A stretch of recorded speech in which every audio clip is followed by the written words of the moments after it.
All right, Jared, are you ready to violate your no contact order? Oh, God. Oh, that's so mean. It's not that serious if you're just tuning in to the second date update. The girl that Jared met off of Craigslist in an innocent way. Yeah. She bought some furniture from him. They ended up going out on a date to Green Lake. Her hat blew off at one point, and he saved her hat from the water. They texted a little bit. But the last text he received from her just said, "Don't contact me anymore." Right? Yeah. It's like a 180 for this girl. And you're looking at more than just a second date with this girl. You seem to really dig her. Yeah, and I didn't even send any text messages. It was a weird or... Yeah. Getting the hat out of the lake is such a good move. I would never do that. Jared, I am on your side right now unless you screw it up. Awesome. I won't. All right. Yeah. Hey, Jared, we all support you until we don't anymore. But it's conditional. All right. Here we go, Jared. We're going to call her right now.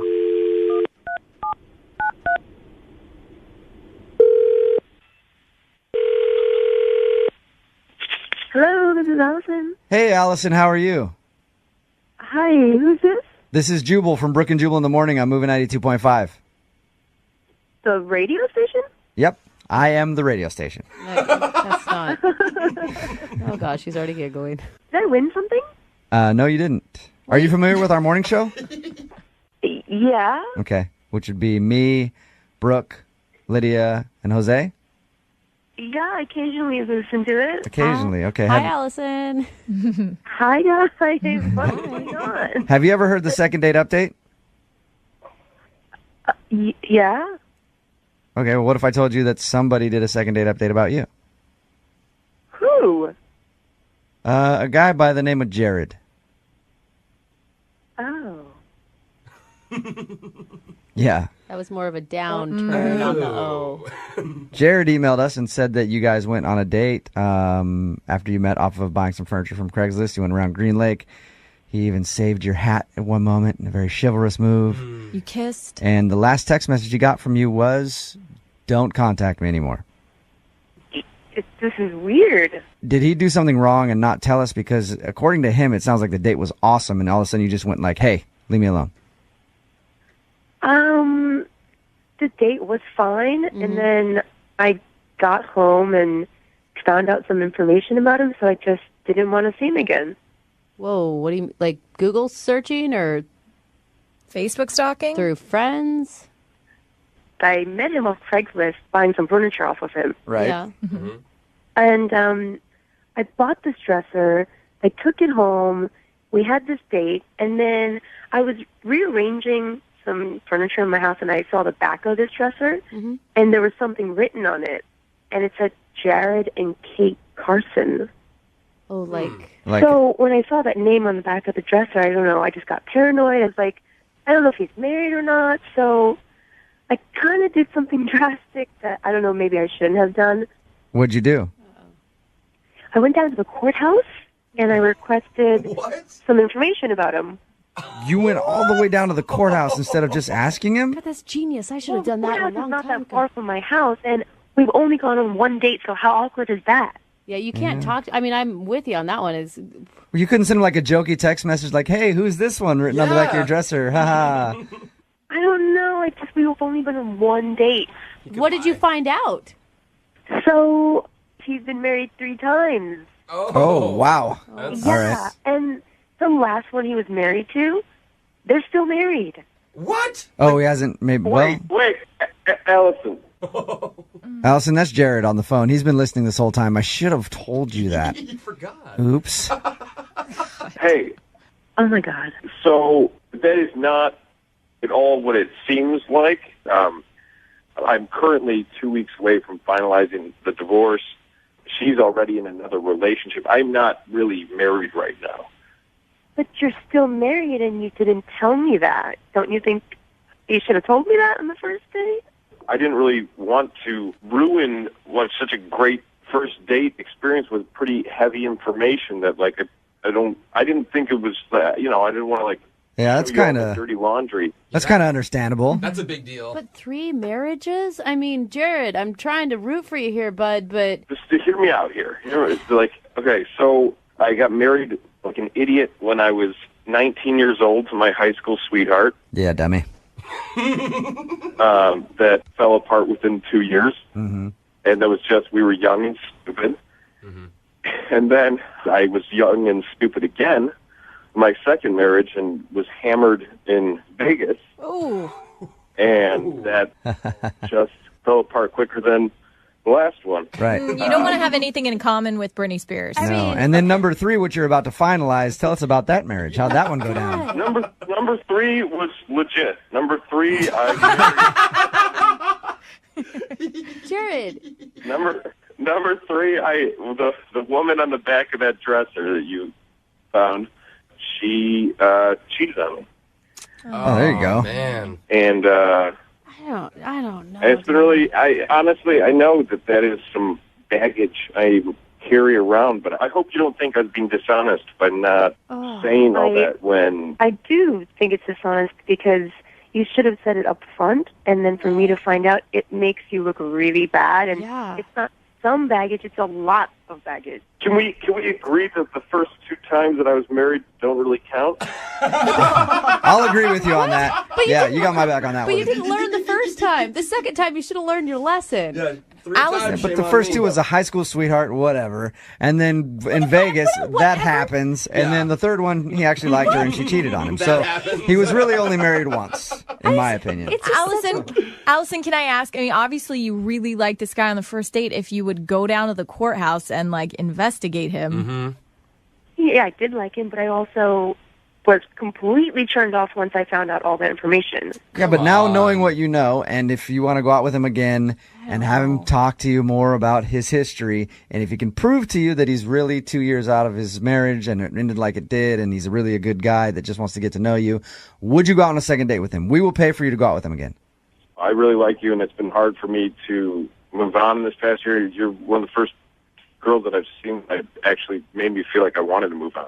So There you go. Yeah, he's so easy. He falls in love really good. It's the falling out of love that's He's good easy at that. too. Will you go out with him again? We will pay for it, Allison. This is so weird that we're even talking about this on the radio. Come on. No. So you won't go out with him again? No, I don't think so. All right. I don't blame you. Come on, though. Yeah, but think about. Sorry, Jared. what if I'm sorry. Don't you have some baggage too? Don't we all? No, Jared, Maybe I just.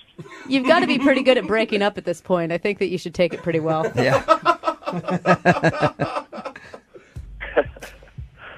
Doesn't sound like it, does it? What I'm hearing in today's second date update, wedding bells. Oh my That's God. right.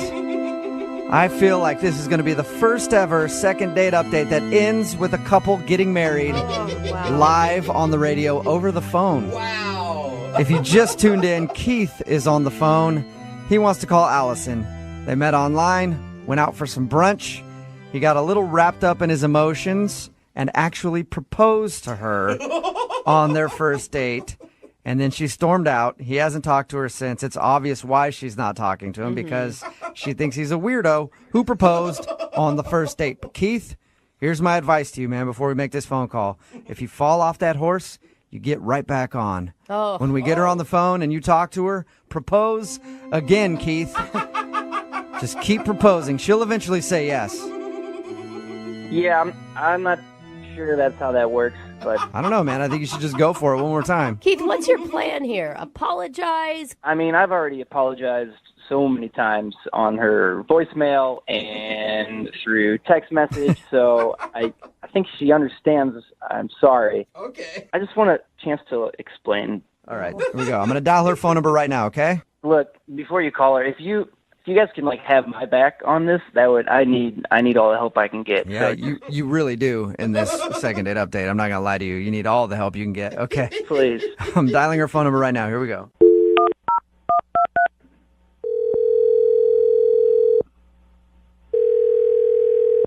Hello?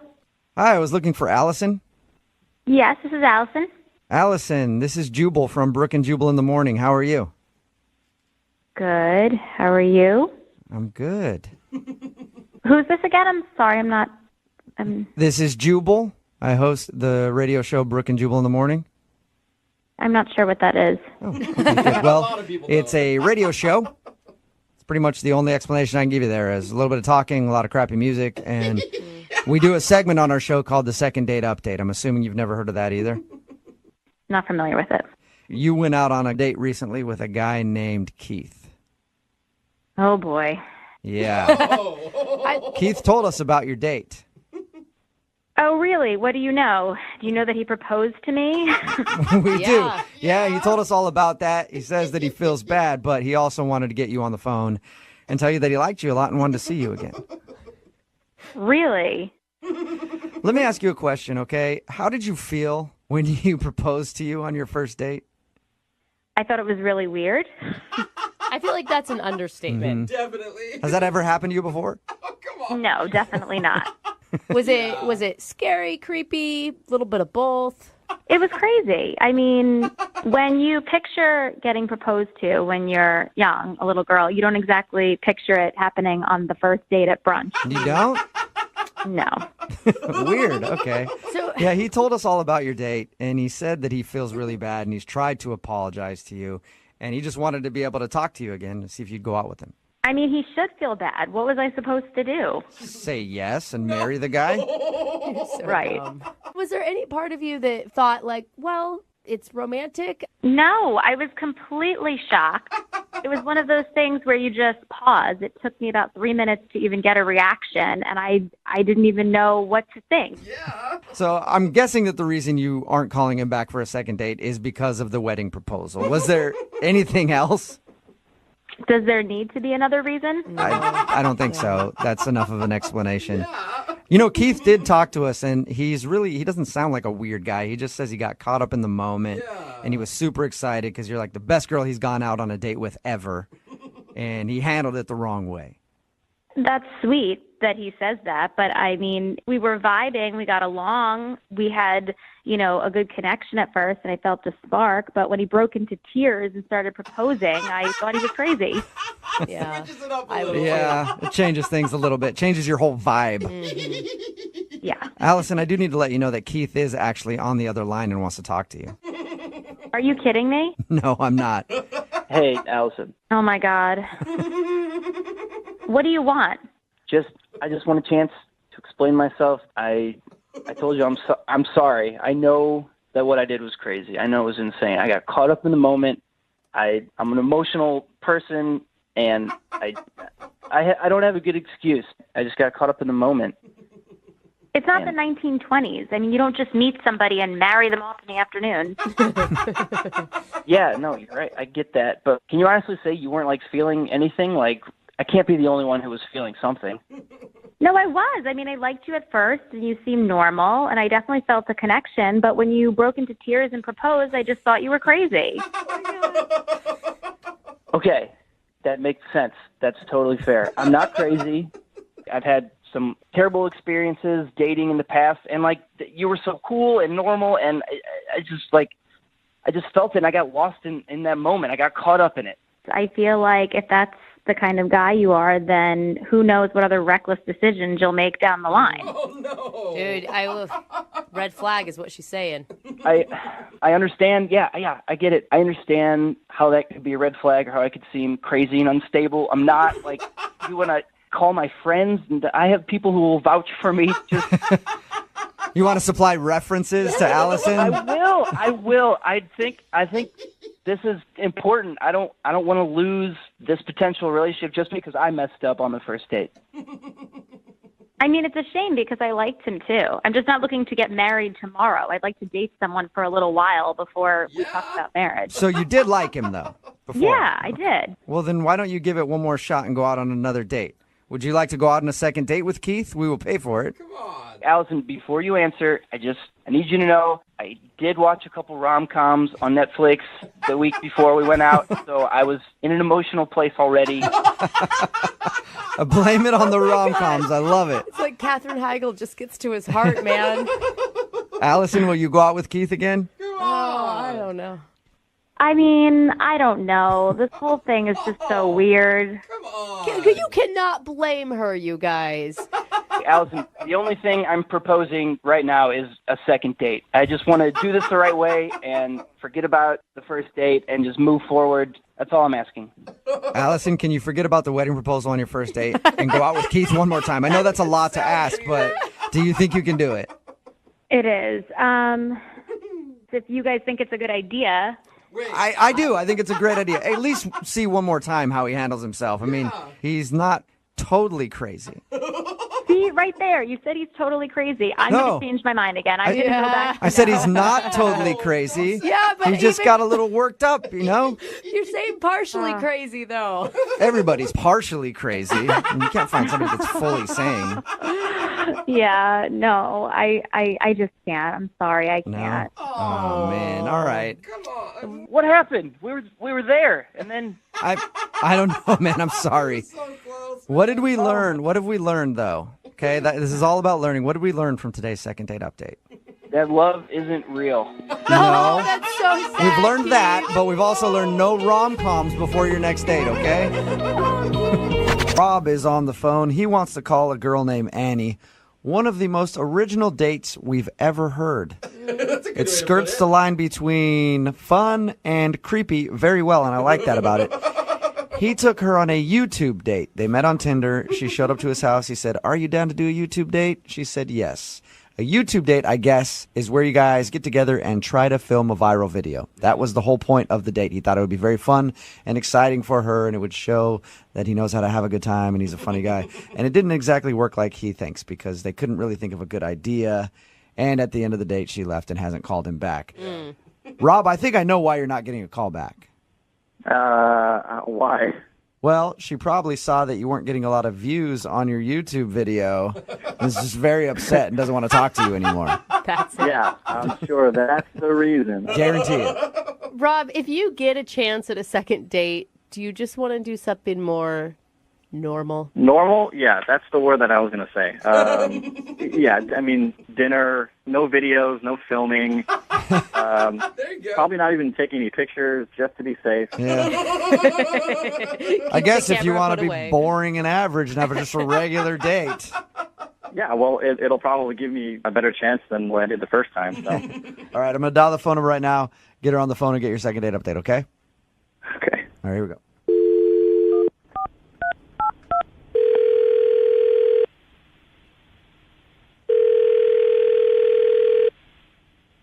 Hello, Hi, may I speak to Annie, please? this is Annie. Hi, Annie. I'm calling from the website BuzzFeed. You may have heard of us. You have a viral video that recently got 1 million hits. Are you aware of that? No. Okay, good, because that didn't actually happen. How are you? This is Jubal from Brooke and Jubal in the morning. The radio station? Yes, I am the radio station. What, why are you calling? I'm calling because one of our listeners sent us an email about you. Really? Mm-hmm. His name is Rob, and you recently went out on a YouTube date with him. Oh, my God. Yeah. Yeah, Rob. She remembers Rob. We talked to Rob, and he told us that it seemed like you had fun trying to film a viral video on your YouTube date, which I told him was a weird idea, by the way. But it says Yeah. he said it seemed like you enjoyed it. You didn't enjoy it? No, it was terrible. He was like a huge pervert the entire time I was there. Whoa. You think Rob's a pervert? He is a pervert. Okay, when we talked to him, he didn't sound like a pervert to me. Yeah. He said you came over, he had a note on the door that said, "You're about to experience a really cool date," and then he answered it, and you guys sat there and tried to shoot a viral video and didn't really get anything good done, but it didn't sound perverted to me. Wow. Well, he left out a lot of stuff then. Really? Really? Do you want to tell us what he left out? Yeah, I would love to, just so that no other woman will ever go out with Rob ever again. It was that bad? Honestly, it sounded like a really fun idea, and I was super into the idea of, like, making a video. It sounded, like, creative and fun. Right. But all of these suggestions for the videos he had were so weird and sexual Really? that it was just like, this guy is a total pervert. Weird and sexual, because he told us that the video that you guys actually filmed was you two holding couch cushions like a mouth singing the song from Frozen. Oh, yeah, but that was, like, after all of his suggestions, which were, at one point he was like, "Oh, we should do this thing called Spank Wars." And I was like, "What is that?" Spank Wars? And he says it's a competition where we spank each other until someone gives up. Was he joking, though? I mean, come on. That's got to be a joke. That's kind of slim. I thought it was a joke. I was like, he has to be joking. Right. But then he had another thing right after that, which was like, let's try butter wrestling. And I was like, what the hell? And he was like, I saw it on Honey Boo Boo, and it was really funny. Oh, yeah. And I was like, that doesn't sound really funny. What is butter wrestling? You just grease yourself up with butter from the kitchen, and then you wrestle each other. So he invited you over, had a camera set up, and was like, hey, let's spank each other a lot. And then, oh, that's not a good idea. Let's get all buttery and wrestle. Yeah. Okay. He was like, it'll go viral. We'll get at least like 5,000 views. And I was like, I don't think that I want to do that. So I suggested we'll do like the Frozen video, the Let It Go video with the couch cushions. Right. And that was fine. And then he said he has to go to the bathroom. So he leaves. And then I get up to like just check out what he's recorded on the video camera. And it was just close-up shots of my boob. Nuh-uh. There were no couch cushions. It was just like tight shots of my boob. Really? Oh, So he was. yes. So he is a pervert. He's a pervert. Why didn't you say anything to him then? Why didn't you go, hey, I know what you're doing. You're just filming my boobs. I would think I was in shock a little bit. Like, I couldn't believe that this was happening to me. I would never go on Tinder again if I had a date like that. Yeah, it was pretty traumatizing. I mean, I never want to see him again. So basically, you want to now do a PSA to any girl that's on Tinder. If a guy named Rob asks you to come over and shoot some YouTube videos, don't do it. Yeah, don't do it. Why don't you tell Rob yourself? Because he's actually on the phone listening. What? Yeah, Annie. Hey. Are you serious? Hold on. Yeah, it's me. How am I perverted? How are you perverted? Did you not hear just like what I said? You're a disgusting pervert who filmed my boobs and suggested that we play Spank Wars. Like, you understand all right. So how do you get sexual from suggesting Spank Wars? How do you not? Come on, man. Are you a moron? Like, what is wrong with you? I don't know. Like, what is more creepy, that you're just a total pervert, or the fact that you're just like not aware of what a pervert you are? How many girls have you done this to? Listen, we were sitting in silence for so long. Like, what the hell was I supposed to do? I just started coming up with these ideas. And with the I don't know, maybe make normal conversation like a normal human being. Instead of going, spanks, butter. Yeah, instead of like asking on a first date to grease up in your underwear with butter. Okay, so in my defense, the whole shooting with the boobs and stuff, you have a nice rack, and I'm not going to lie. Oh my God. It's not making it. You are disgusting. I wanted to sort of remember that just because. I wanted to sort of remember that. Rob, that is the grossest thing anyone's ever said on second date updates. You had a nice rack, and I sort of want to remember that. Wow, Rob. So There's nothing wrong with that. There is everything wrong with that. Rob, I've been out on a lot of dates with women who I thought had fabulous racks, and you know what I did? I took a mental picture to remember it. I didn't actually bust out a video camera and tape them. You're even like a bigger pervert than I realized. Well, in my defense, you're kind of misleading just because the way that we were talking on Tinder, it didn't seem like you would have been defensive for what happened. I knew that you were a huge creep. Okay, wait. Rob, you're saying that she shouldn't have been defensive about you videotaping her boobs in secret and then keeping that video for your own personal use. Well, obviously she wasn't supposed to find out and know this information. Yeah, Annie, it's your fault that you found out. What is happening? I think I'm going to do a second date update first here. Rob, no offense, actually kind of a little bit of offense. I'm not sending Annie out on another date with a guy who's going to secretly tape her boobs. Yeah, okay, whatever. All right. Whatever. Whatever. Like, we seriously need like a PSA out there about this dude. I think this is it. Hey, Annie, Yeah. thank you for your time. I will say this. I'm not going to send you out with a pervert again. I won't. Thank you. But I would like to play Spank Wars still. Are you up for it? You can play Spank Wars with yourself. Okay. He already does. Yeah. You guys think Anthony's been huddled in a ball in the corner weeping Yeah. during that whole song. Listening to a really sad song, like True Colors or something. Anthony, you still with us? Yeah, I'm here. All right. Oh, God, I feel so bad. My heart was beating so fast in that last song. It was just... If anybody's just tuning in for the second date update, Anthony called us about a girl named Trisha that he went out on a date with. The first person he's been out with in how long, Anthony? Well, since my girlfriend and I broke up a year ago. Okay. And his first real adult date, period. Yeah, You've because- never dated before. He met her in high school. They dated for a long time. Can I give you some advice, Anthony? Okay. Anthony, are you for Yeah. real freaking out this much?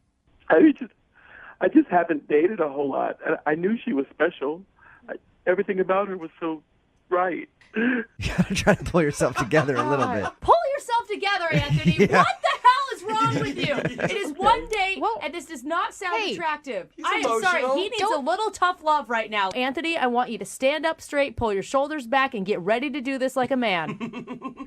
Okay. All You right. never know. Anthony could have met the love of your life that night. This is very important, Anthony. Okay, Jubal, What? we just went through a whole power him up thing. I know, but I just want to let him know how important this thing is, and he should be very nervous. Stop. No. I am nervous. I know, Anthony. Anthony. I know. You're an emotional dude. I get it. But put your phone on mute if you start to, like, hyperventilate or cry. Okay, I can do that. All right. Anthony, you still there? I'm here. All right, I just want to make sure you didn't pass out.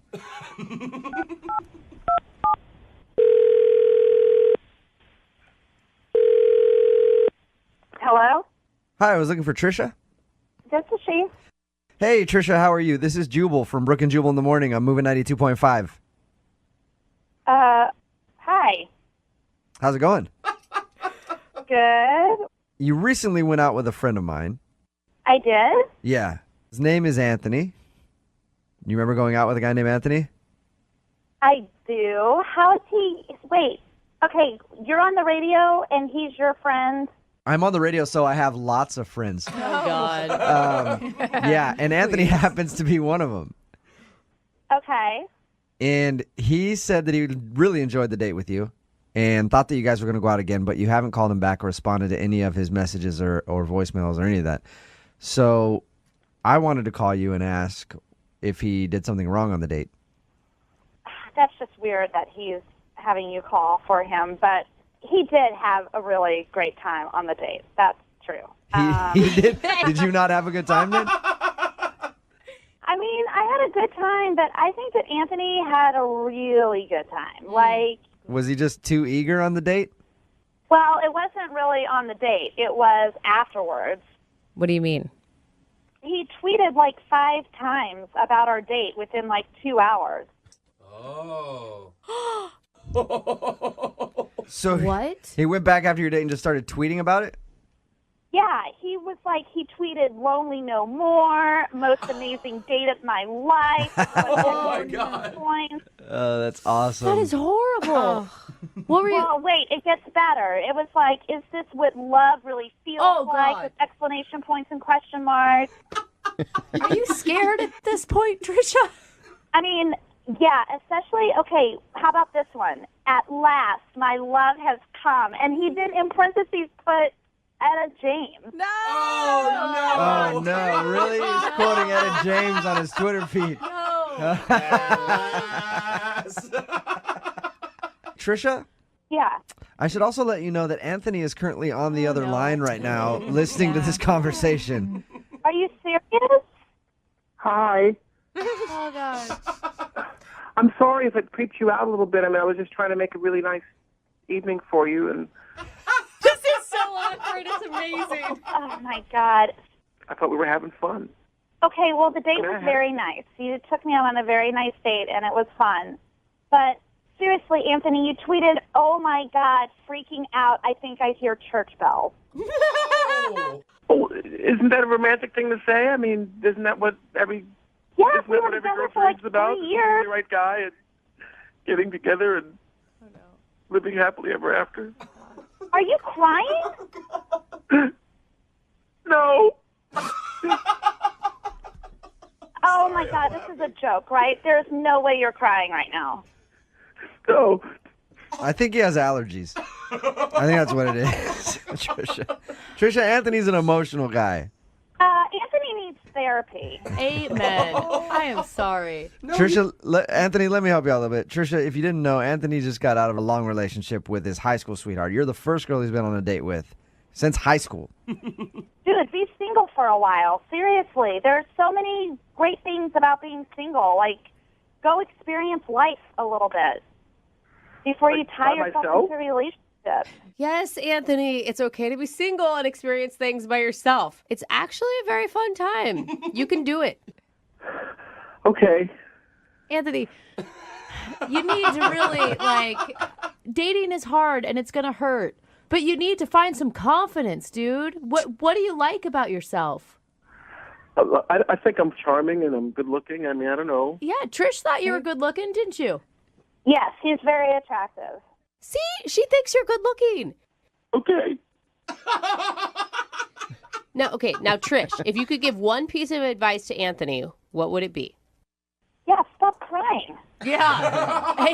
Yeah. Yeah, I mean, the date was really sweet. And I think that maybe if he just, the charming part of it all was very nice, but the clinginess and the, just all of a sudden feeling like you were owned by, I don't know. He needs to baby step it. Baby step. Okay. That's good advice. Anthony, you'd like to go out with Trisha again, right? Yeah, I would. Very much. Oh, look at that. Do you think you can hold it together and not be too clingy? Yes. Yes, I'll work on that. I'll be good at that. At this point, I would like to ask you if you'd like to go on a second date with Anthony. Hey. Trisha, do you want to give him another shot? We will send you guys out. We'll pay for it if you go out with Anthony one more time. I think I'd rather set him up with one of my friends. A friend that you dislike or what? If I go out with him again and this happens, then it is going to cost me something because now I'm going to be the mean girl, and I don't want to be the mean girl. Yeah. And I just feel like he needs a little bit more time to be single. Okay. All right, that's fine. Sorry, Anthony, but you got your answer, and now you know. Okay. Maybe take some time to yourself, especially if you haven't dated in a while. The first girl that you go out with, you'll fall for her because you'll think that she's awesome because she's something different than what you've been used to. Mm-hmm. But you need to kind of check your emotions a little bit.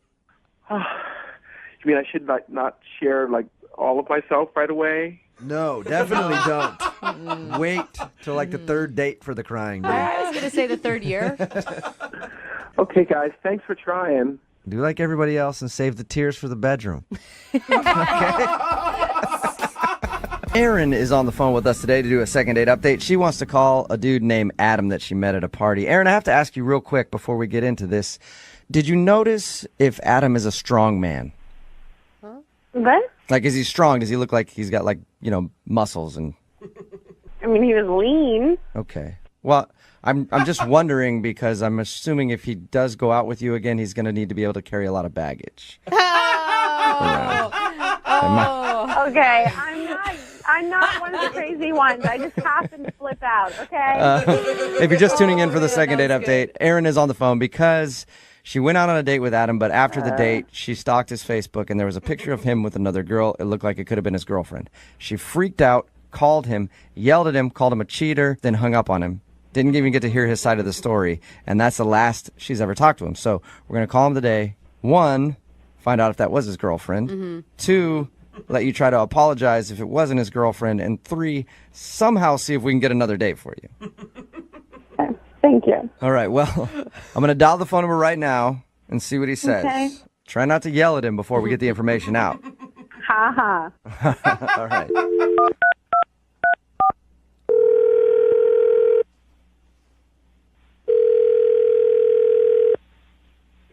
Hello? Hi, can I speak to Adam, please? This is him. Adam, how are you? This is Jubal from Brooke and Jubal in the morning. From what? Brooke and Jubal in the morning, the radio show? Yeah, from a radio show? Yeah. Did I wake you up? I don't know. I can't do a radio show. You can't do a radio? No, I don't want you to do a radio show. I'm calling from a radio show, and I just want to talk to you for a second. I don't know, man. I don't think that's going to happen.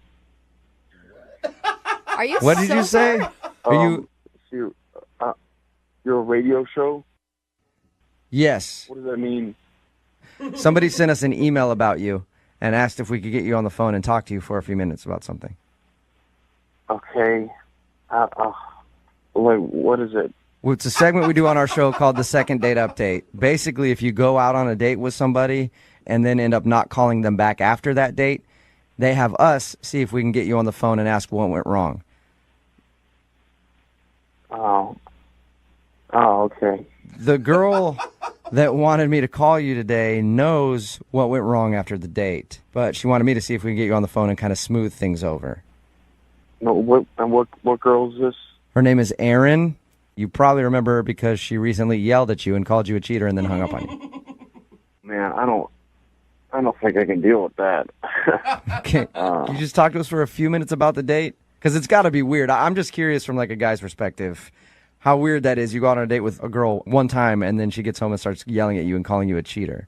I don't even know what happened there. Like, she called up and then she just started screaming at me. Did she explain why she thought you were a cheater? It was pretty hard to tell. There was a lot of cuss words coming at me, so I couldn't really. I'll tell you why she did that. She said after the date she went to your Facebook page and saw a picture of you like cuddled up with some girl, and then she just flipped out and thought that you must be cheating on that girl and were trying to get a date with her when you were in a relationship. Is that true? I don't know what that girl's deal was, man. I really don't. So I'm assuming that's why you don't want to go out with her again, because she says she's tried to apologize to you. I mean, well, what's the point, man? Like, if that's what's gonna happen, I don't want to. That's understandable. If a girl called me up after a first date and yelled at me for being a cheater when she didn't even know the story, I would be a little bit apprehensive about dating her. Yeah, I'm not in the mood to be going out with girls right now. I'm just take a little break, I think. Wouldn't you want to just like hear what she has to say though? Let her apologize, maybe. I mean, I guess it's just not really perfect. No, it's good that you say that because she's actually on the other line listening. What? Yeah. Yeah, Adam, yeah, I'm really sorry. I can't believe I overreacted like that. Wait, hold on. You're on the other line? Like, what's going on? Well, I was trying to get a hold of you, and this seemed to be the only way I could get a hold of you, and I wanted to just explain myself and have you explain yourself, because I obviously wasn't listening the other night, and I really wanted to apologize for that. Oh, my God. So what do you have to say to her apology, Adam?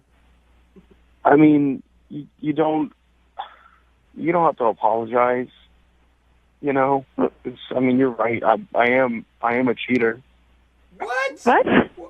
I mean, I have cheated. I didn't cheat on you. I mean, after one date, what is that? But okay, well then, who's that picture with on your Facebook? That picture? That's just some girl. Okay. I didn't cheat on you, whatever that means, after one date. But I have cheated on a number of girls before, like a lot of girls. So what? I'm confused. What are you confused about? I cheat. I get bored. Like, I get bored with one girl, so I cheat. So that was your girlfriend, and you were cheating? No, I wasn't, but I would. After that call, I probably would have cheated on you, but it wouldn't have mattered. Like, I would have found a reason. I would have found another girl. So you're right to not want to date me. It's okay. I get it. Why couldn't you just tell me this? Why couldn't you just pick up the phone or answer my text and just be like, hey, actually, I'm not into this? No, I mean, I was into you, but I still kind of am, but I think I would eventually cheat on you. So wait, at least you're being honest, Adam. I'm so confused though. You haven't cheated on her, but you know you will in the future, and that's why you can't go out on another date with her? Yeah, definitely. Well, not that I really want to anyways, because it seems like that's how you see and treat women, and that's disgusting. So look, I have cheated over 30 times with different girls, and it's just, I get bored, and I hook up with some random girl at a bar, and then, I know I'm going to do it again. So I would do it again. You're sort of preemptively not calling her back because you know that you would date her and then end up cheating on her. That's actually kind of nice of you. Kind of nice of in a very weird and immature way. It really is, though. I mean, at least he's telling you now so that you don't get cheated on, especially if you've been cheated on before, Aaron. Yeah. Glad I wrote a whole email and took the time to call you today. What a gentleman. But, Adam, why not just go on dates then and hang out with girls and have a good time and just be honest that you can't be in a relationship with them? I don't know. I think I just have a problem. Like, it's probably just more fun and exciting when you're in a relationship to fool around. So are you proud of the cheating? Because you don't necessarily sound proud of it. It's just a part of who I am. I don't know. I get bored. But you don't also sound remorseful either. Like, you're in this matter-of-fact way. This is it. Honest, though. Yeah. Right? I mean, what do you want me to do? I'm just a cheater, and I guess she called me out on it before I had a chance to cheat on her. So, All right. Her. Well, at this point, I would love to ask if you will go out on another date with Aaron. We'll pay for it. Well, I don't know how it works. Like, do you give a gift card or like some sort of trip or something? But because I don't know if I'm going to take her, I might take someone else. I'll just pay for your date with somebody at random. I'm just being honest, man. Like, that's how this goes. Wow. Oh, my God. Wow. I cannot believe this right now. Seriously. Aaron, I guess it goes to show you just trust your gut the next time. Yeah, my instincts were right. We were all ripping on you for calling him up and just assuming that he was cheating and yelling at him. But from now on, any guy you date, feel free to yell at him whenever you want because you are correct. Hey, Catherine? Hey. Are you sure that you want to get a date with this guy? Because as far as I'm concerned, I think that this is the lowest anybody has ever stooped What? He just when these second dates. What do you mean? Yeah, I think I still want to date with him. What kind of monster buys a hat for somebody and then doesn't ask them out on another date? You're so It's obsessed. ridiculous to me. I mean, I can think of a lot worse things. Oh, I Yeah, can't. yeah. I can't, Catherine. Well, I guess we're going to call him anyway. I mean, if you're just tuning in for the second date, Catherine is on the phone. She wants to call a dude named Grady. They met in their Spanish class. They were taking like a night Spanish class. He asked her out after class. They went and got some Mexican food and then walked around the mall. And while they were walking around the mall, he bought her a hat. But hasn't asked her out on another date. You are disgusted. Ugh, Yeah. ridiculous. I mean, I finally found your line, and Yeah. this guy's crossed This it. is it. Catherine, why do you think he's not calling you back? I truly have no idea. I mean, I've run through every scenario in my head, and I kind of starting to wonder if he just feels insecure because I'm better at Spanish. Oh, Maybe. Oh, okay. I mean, he is avoiding Spanish class altogether, it sounds like, this week as well. So that's not a bad theory. It could be. I'm really anxious. All right. Right. Well, I'll call him right now, see if we can get him on the phone and get your answer, okay? Okay. All right, here we go.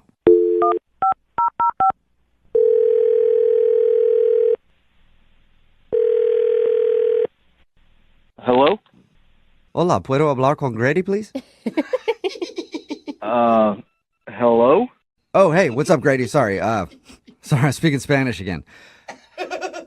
Is this Grady? Okay, yeah, this is him. Who's this? This is Jubal from the radio show Brooke and Jubal in the Morning. I know there's a lot of things you don't understand right now. Yeah. Why? This is really the radio station? Well, I'm a person, Okay, that's not a what he meant. station. But yeah, it's a show that airs on radio stations, yeah. What are you guys calling me for? Well, we do a segment on our show called The Second Date. That's where if you go out on a date with somebody and then don't call them back after, they can email us to give you a call and find out what happened. And we got an email from Catherine. You spent an evening with Catherine getting Mexican food and walking around the mall. You even bought her a hat. I don't know if you remember that or not, but... Hold on, man. So, Catherine emailed you guys about a date that we went on? Yes. Wait, was it not a date? She wasn't actually sure on that one, but she thought it was a date. Yeah, as far as I know, it was not a date, and I thought that was clear. Oh, well, I don't think it was clear with Catherine because, well, I mean, she wasn't sure, but she was sure hoping it was a date. Did you have fun with her at all? Yeah, no, I had a great time. I just, honestly, I met her at Spanish class, and I thought, she looked pretty and she was nice, so, I thought maybe she could also help me find, like, a little fashion of my own because she seemed, like, real fashionable. So I thought it would be cool if we, like, hung out and shopped a little bit. That's it. Wait, hold up, though. I don't get that, because you're like, oh, she's pretty, and I want to hang out with her, so why wouldn't you consider it a date, even if it was for her to help you go shopping? So this is kind of awkward, I guess. I guess I should explain this.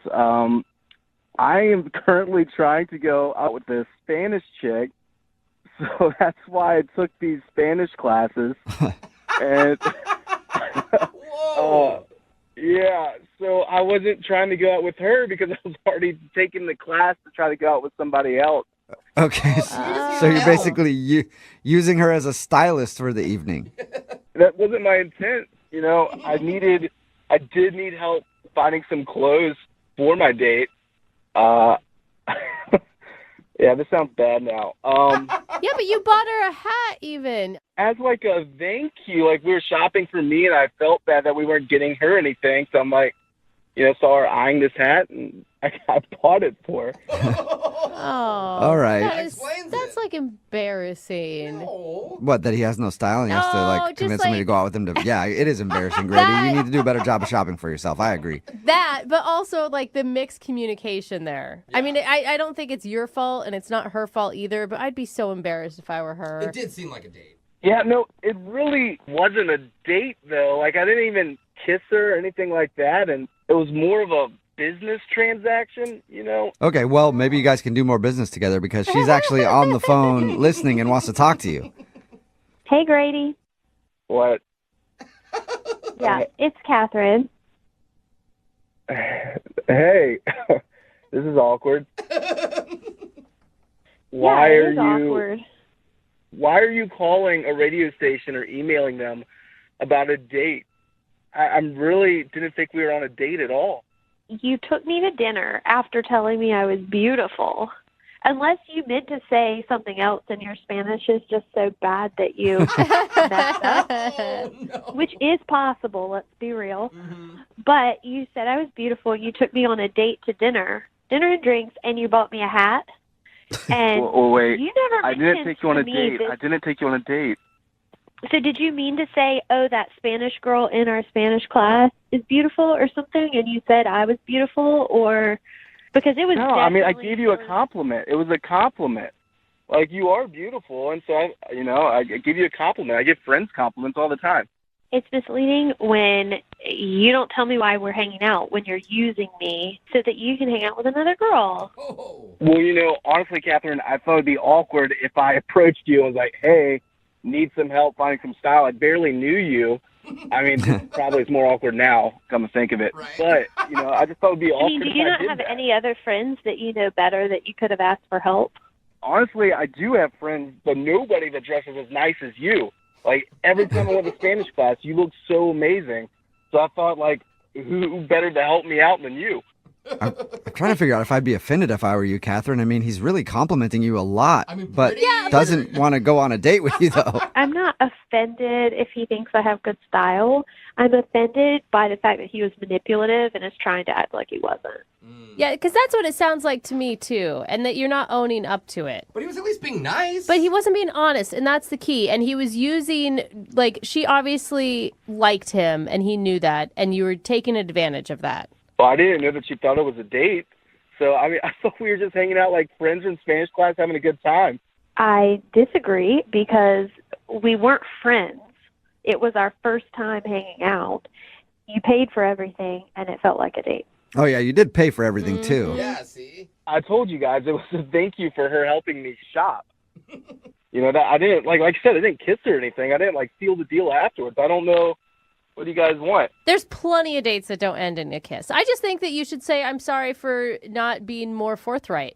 Why would I apologize, though? You don't tell, people like everything on the first date. You know what I mean? Like, it's not like, you know, I'm going to go up to her and be like, oh, I have STDs from other relationships or anything like that. Like, I don't think anything open like that to her on the first date. Well, that's where you're wrong, Grady. I always disclose all my STDs before any date. Always. And I think more people should do that as well. That is a good And you point, find better Jubal. matches that way, too. It's like, oh, you got one I don't have. Well, I got one you don't have. It's like trading cards. But now you're describing it as a date. So now I'm even more confused. I don't see why you guys think that it was a date, because it wasn't a date at all. It was just two friends hanging out, having a good time. Well, how about this? I think you guys should go out. Grady, would you like to go on a second date with Catherine? We'll pay for it. A date. Yeah, like an actual date. Well, this is more awkward because that Spanish chick didn't actually work out. It turns out she had a boyfriend, so I would be okay with going on a date. Okay. Well, Catherine, what do you think? It went from not being on a date and helping him shop for clothes to now he's willing to date you. Are you interested? At least he's not a player. No, thank you. Yeah. Oh, now you don't No, want to I mean, date. here's Catherine, you just called a radio station to talk about our first date. So why don't we actually make the first date a thing and just go out and do this? I agree. Yeah. If you wanted to Miscommunication. date the whole time, why weren't you more nice and open to hearing what she had to say? I didn't want to date back then because I was interested in somebody else. But since that somebody else just rejected me, I'm interested in Catherine. There you go, yeah, Catherine. A big pity date for you if you want it. And he is a romantic, Catherine. I cannot believe this is happening. I know. Yeah. You're getting asked out on a date right now. I can't believe it don't think either. That's what she meant. We're all happy for you. I'm truly not interested. Yeah. No? Okay. At least you got your answer there, Catherine. And Grady, thank you for your time. Sorry the Spanish chick turned you down. Yeah, and I guess I will be seeing Catherine in Spanish class next week. So this will be fun. Adios.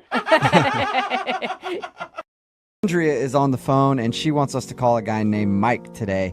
They met at our office happy hour, and then when they scheduled their date, he told her that he was sick and he couldn't meet up. Then she tested him and said, oh, well, how about I bring you a care package? Because she thought, So one, extreme. that he might have been lying, and two, it would be a nice gesture. And he actually said yes. She brought over the care package, and he was really sick. Yeah. They hung out for a little while, and eventually he said, hey, I need to get some rest. You need to go. And that's the last that she's heard from him. So, Andrea, if I call this number and somebody answers and asks me if I'm next of kin, should I hang up then, or... Oh my God. Yes, please. Just hang out, pretend like it never happened. Okay. All right. Do you feel pretty foolish that you basically accused him in your mind of lying and then you were wrong? Yeah, I mean, I was definitely surprised he was actually sick, but I mean, there's no reason to not call me back, for another date. Yeah. Or at least just to say thank you, because he didn't even Yeah. thank you for the care package. I will say that. Exactly. I'm just really confused. Okay. Well, I'm going to dial his phone number right now and see if we can get your answer, okay? Okay. All right, here we go. Thanks.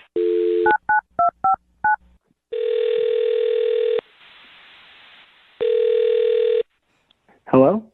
Hi, can I speak to Mike, please? This is Mike. Oh, good. You're feeling better. I've been so worried about you, Mike, and this cold you had. Who is this? Oh, this is Jubal from Brooke and Jubal in the morning. How you doing? I'm okay. What's Brooke and Jubal in the morning? It's a good question. I don't really know. But You should. according to most people, it's a radio show. Yeah. Okay. And we're calling you today because we got an email about you from one of our listeners. Sorry, what are you talking about? Well, we do a segment on our show. It's called the Second Date Update. It's where if you go out on a date with somebody and then end up not calling them after, they email us to see if we can get you on the phone and find out what happened. Technically, you didn't really go on a date with this person, but they're still wondering why you aren't calling them back. Okay, that sounds pretty messed up, but Her name is Andrea. okay. Okay? So you- You remember Andrea. She brought you a care package when you were sick, I guess. Yeah, I guess you could say that. What do you mean? I guess you could say that. Wasn't it filled with things to make you feel better when you're sick? Yeah, it was.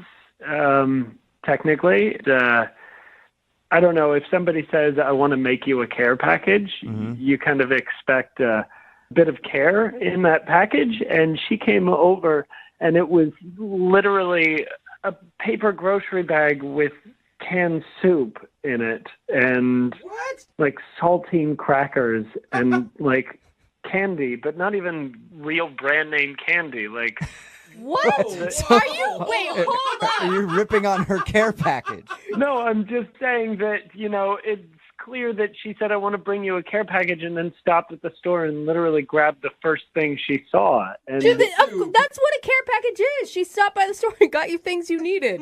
yeah, but if you're going to go out of your way to do a thing for a person, I'm just saying, either put some thought in it or wait till our first date. I don't even know this girl. This is the first impression or the second impression that I'm getting is like, here's some stuff that I have in my house. Okay, wait, Wow, so is that why you're not calling her back, because of the little effort she put into a care package for you?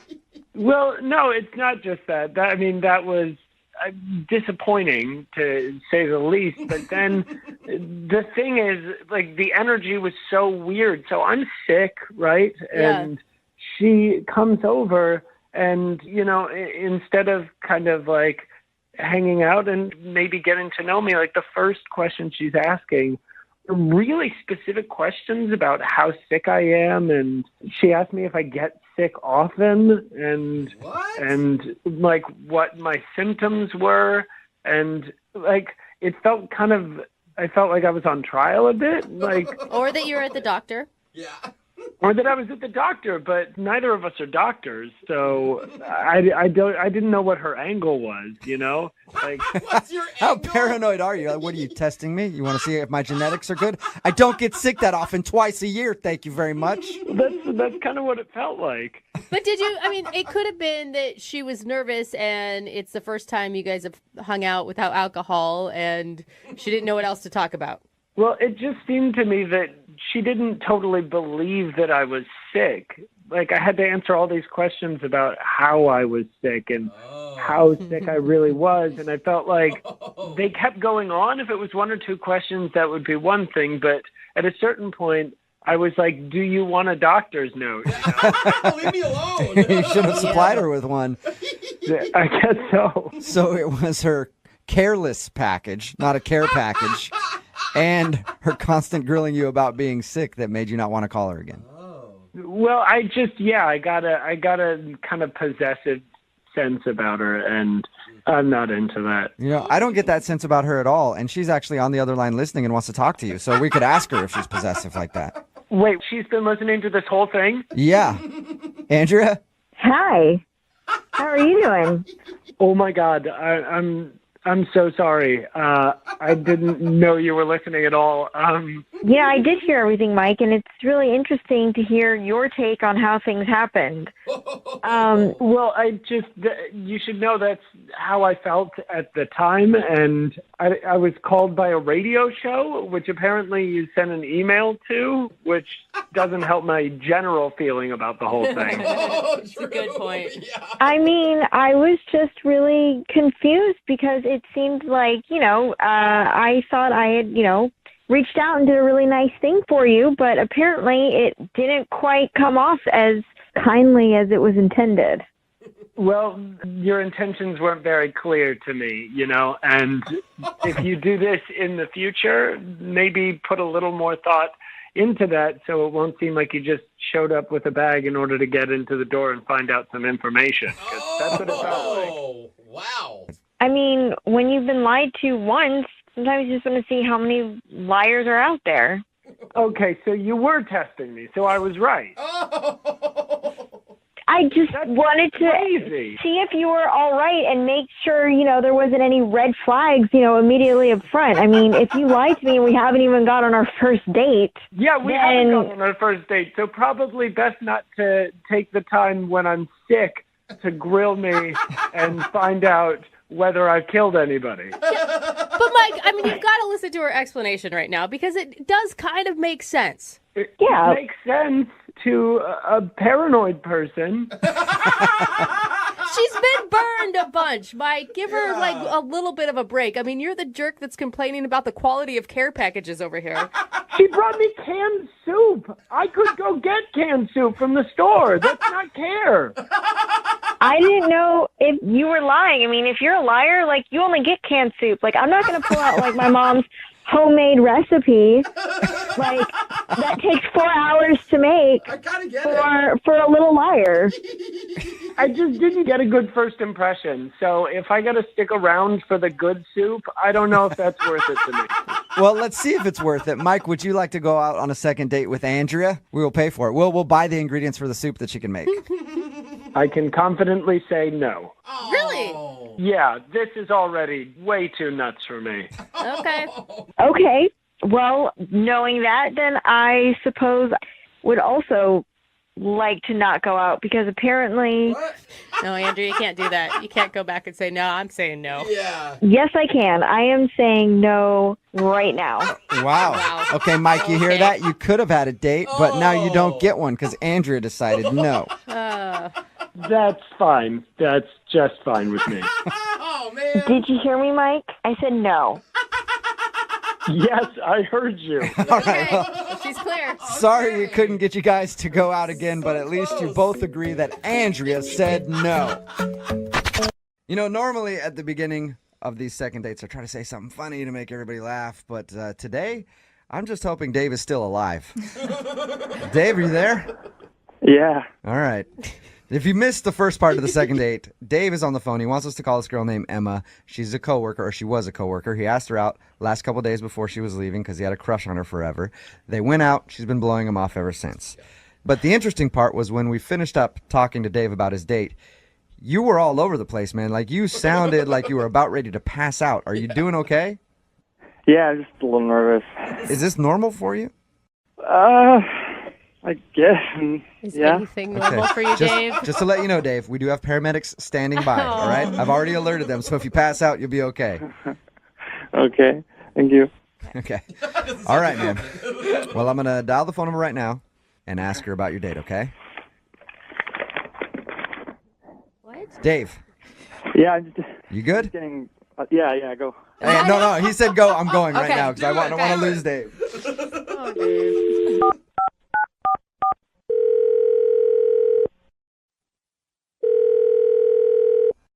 Hello?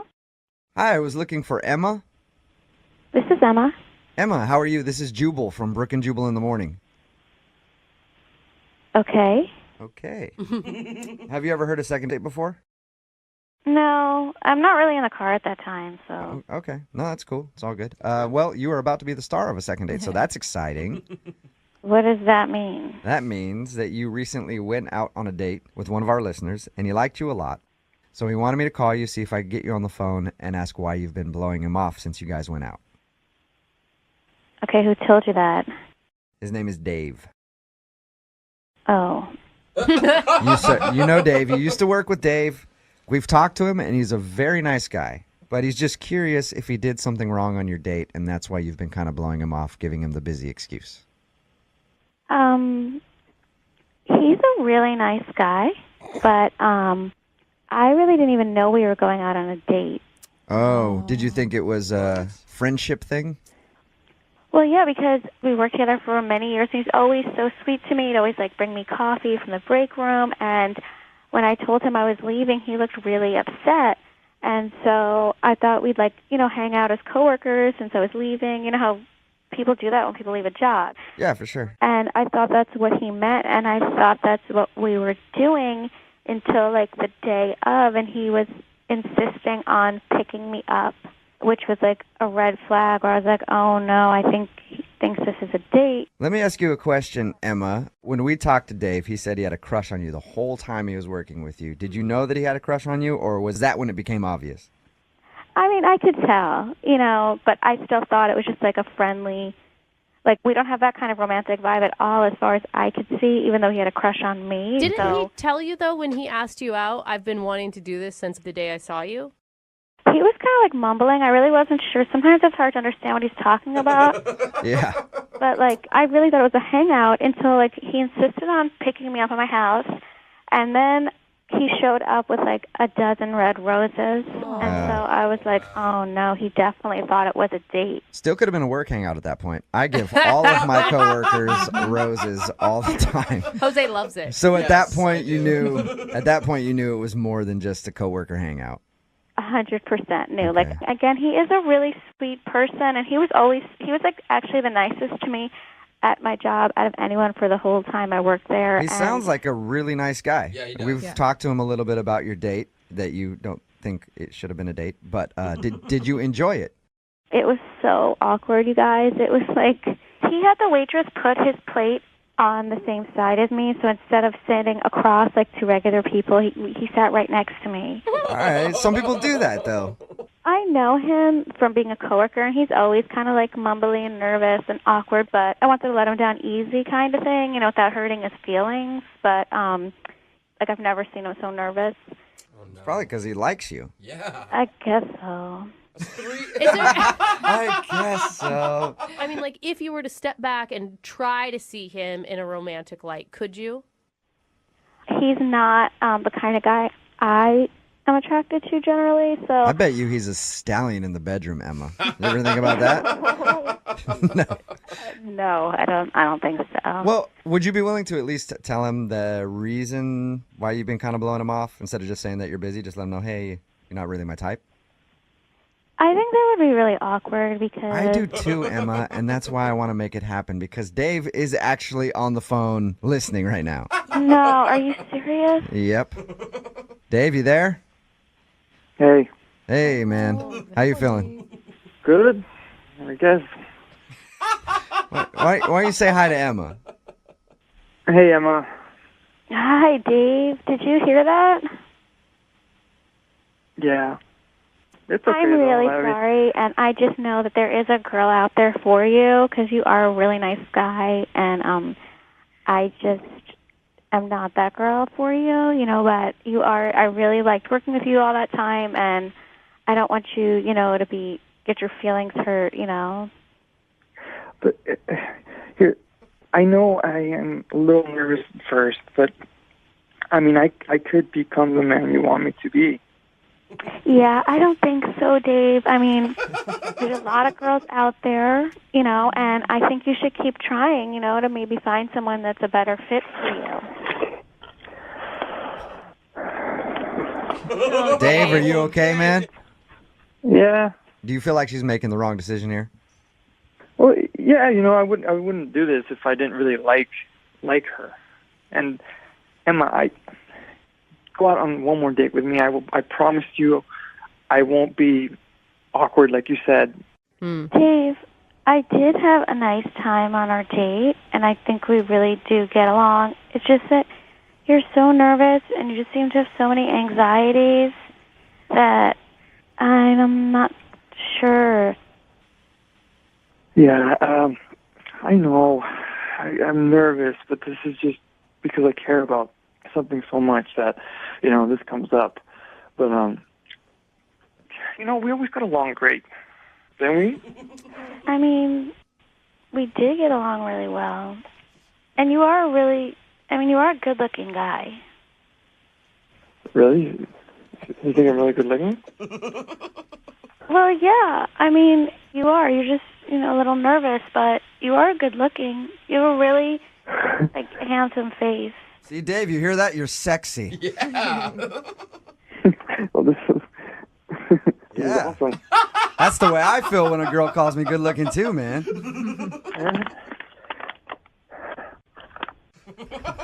Dave, what do you keep doing? I'm just breathing. Okay. Emma, what do you think? I don't know. I mean... Hold on a second. Dave! Yeah? What are you doing, dude? You're making sorry. so much noise. I'll stop. No, what are you doing, though? Like, why are you making so much noise? It's a paper bag. You're breathing into a paper bag? Yeah. Okay. But here, I'll put it down. Yeah, put the paper bag down for a second if you can, all right? Dave. Emma, would you like to go out on a second date with Dave? I will pay for it. Give him one more shot. He sounds like a great guy. He'll leave the paper bag at home so he won't be making so much noise. I mean, I would say this, that of all the guys I've ever dated, Dave is definitely probably the sweetest and most caring and considerate and nicest. He may not be polished and he's a little bit rough around the edges, but I know he would go to the ends of the earth for me, so. Well, then why not go out with him again? The ends of the earth for you? Jesus. That sounds like somebody I'd want to spend some time with. Yeah, I would. I really like you. Okay. I will go out on a date with you, Dave. There you go. Congratulations, Dave. Dave. Yeah. Congratulations. You got a second date. Ooh. You gonna be okay? Oh, Dave. Dave, are you breathing into the bag again, Dave? Well, now it's some excitement, man. Okay. All right, then keep breathing into the bag again. Dylan wants to call his friend Nikki and ask if he can be her boyfriend. Don't play this music. Yeah. Dylan, how long have you known Nikki? 10 years. 10 years. Ooh. She recently broke up with a longtime boyfriend. They hung out like in a group of friends the other night at her post-breakup party where everybody got together to make her feel good. Dylan says that they went off into the corner and talked, and she was giving him a vibe. Mm-hmm. And he thinks that she knows that he's into her too. So he wants us to call her right now and sort of break the news that he wants to date her. It's been 10 years, and this is the first time I'm saying this, so I'm a little nervous about it. Cool. I wouldn't worry about it because it usually doesn't complicate things. So, okay. You felt this way for longer than just the other night, right?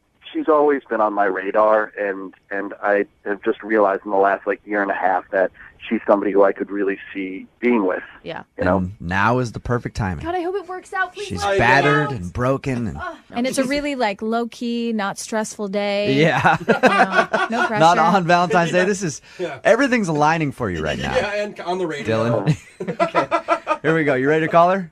Yeah, as ready as I'll ever be. All right, here we go. Good luck, Dylan. I'm excited.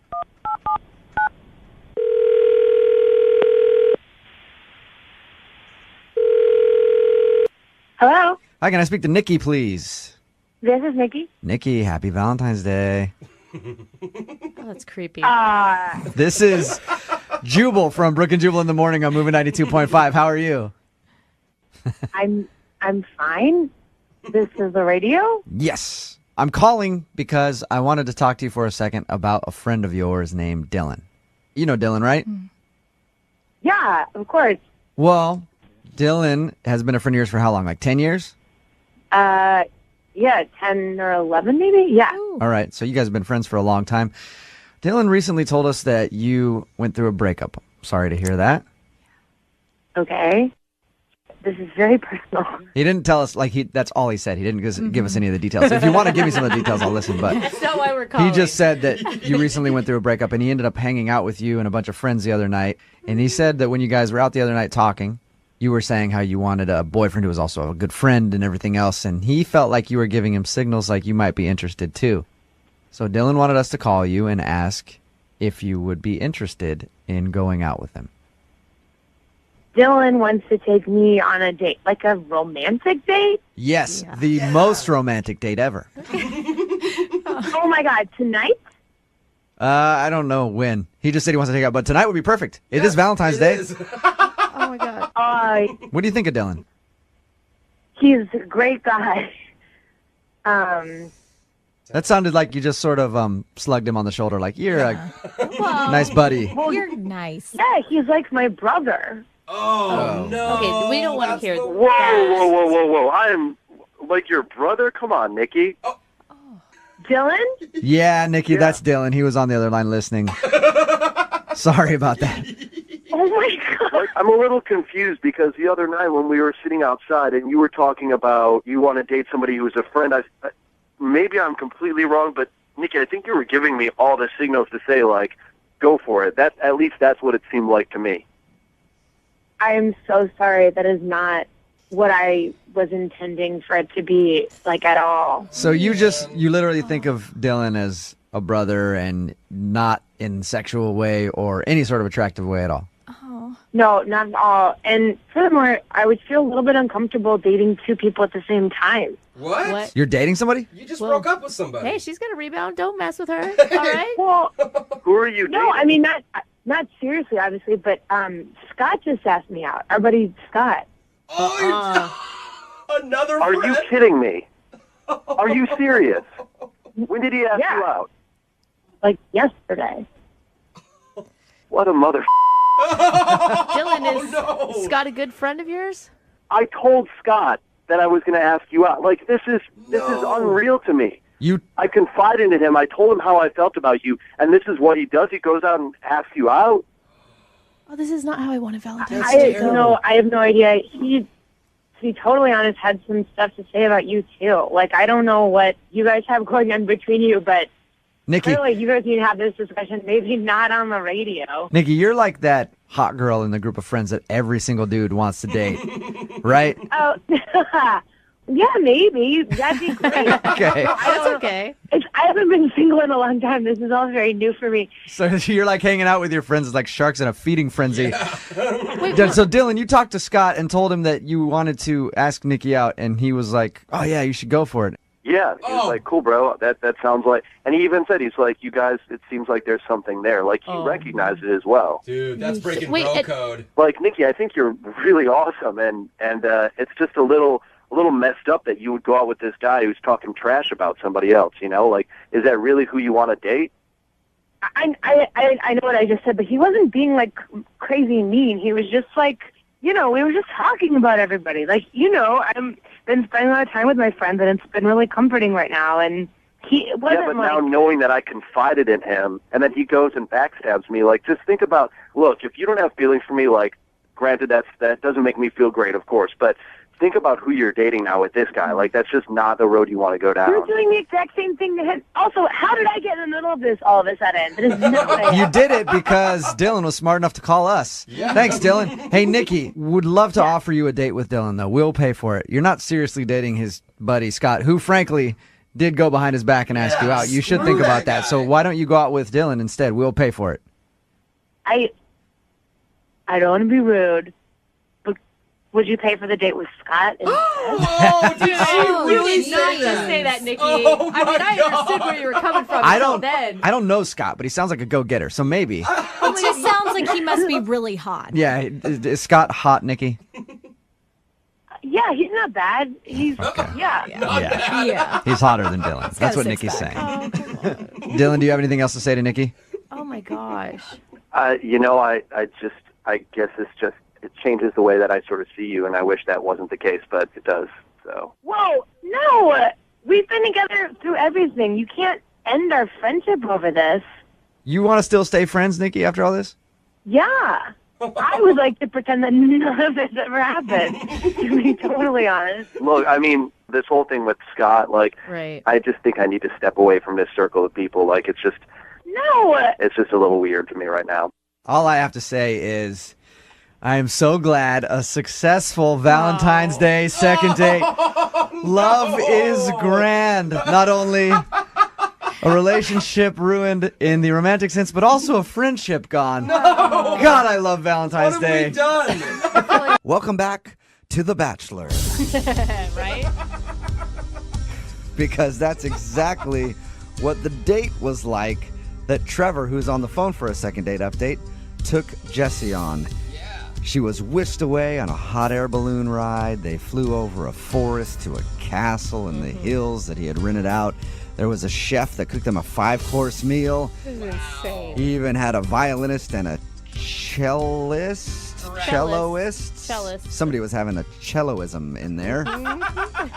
And they had an amazing afternoon, and at the end of the night, she got in her car and drove off and has never talked to him again. So it was a romantic evening. He definitely put a lot of work into it. He's not getting a rose. And he did not get a rose. That's right. So, Trevor, are you ready to give Jessie a call and find out why, even with everything that you did on your first date, she's not calling you back? Yeah, let's do it. I want to know why. I don't think you should be shocked if she says that she didn't get to know you at all, because it sounds like maybe you got lost in the date yourself, sir. Well, I would think I definitely impressed her, you know what I mean? And that's why we hope to get you a second date so that she can get to know you when you're whisked away to beautiful Ibiza on your own private jet. Except you'll pay for it. We don't have that budget. Oh my God! We can't do that. And by your third date, you guys are gonna have to go to like Mars or something at the rate this is going. Oh, I've got it all planned out. Okay. Trevor, well, I'm going to call her right now and see if we can just get you one more date, okay? Yeah, I appreciate that. This girl, she's the one, you know what I mean? Okay. Whoa. Well, we'll find out if she is, in fact, the one in the next episode of The Bachelor. Okay, you can't stop, can I can't stop it. No. I got the Bachelor music and I can't put it down. Yeah. Okay, no, I'm going to call her right now. Here we go.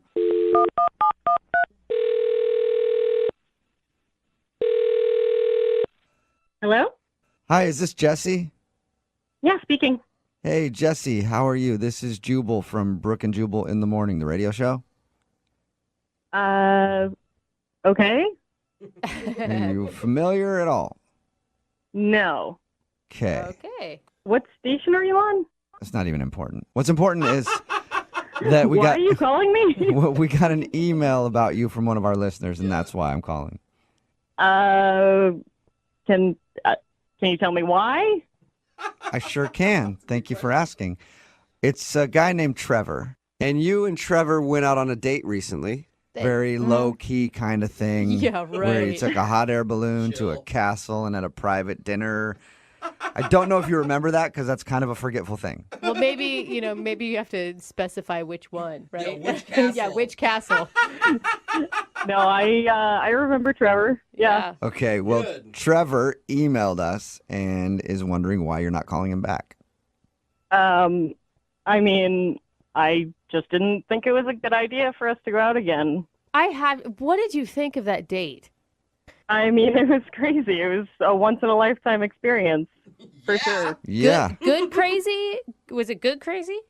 It was okay. Yeah, it wouldn't have. Wow. It wasn't a problem for me. I wouldn't expect a review of a date that involved a hot air balloon ride to a castle and a private 5-course meal. Okay. Well, it's kind of weird, you know. Like you said, it doesn't happen every time, so it's unusual. Well, what did you think of Trevor? Same as the date, unusual. Okay. Okay. So, date was unusual. He was unusual. Yeah. Wait, that's not necessarily a bad thing. Yeah, but he stood out. Right, he could be unique. Yes, unique.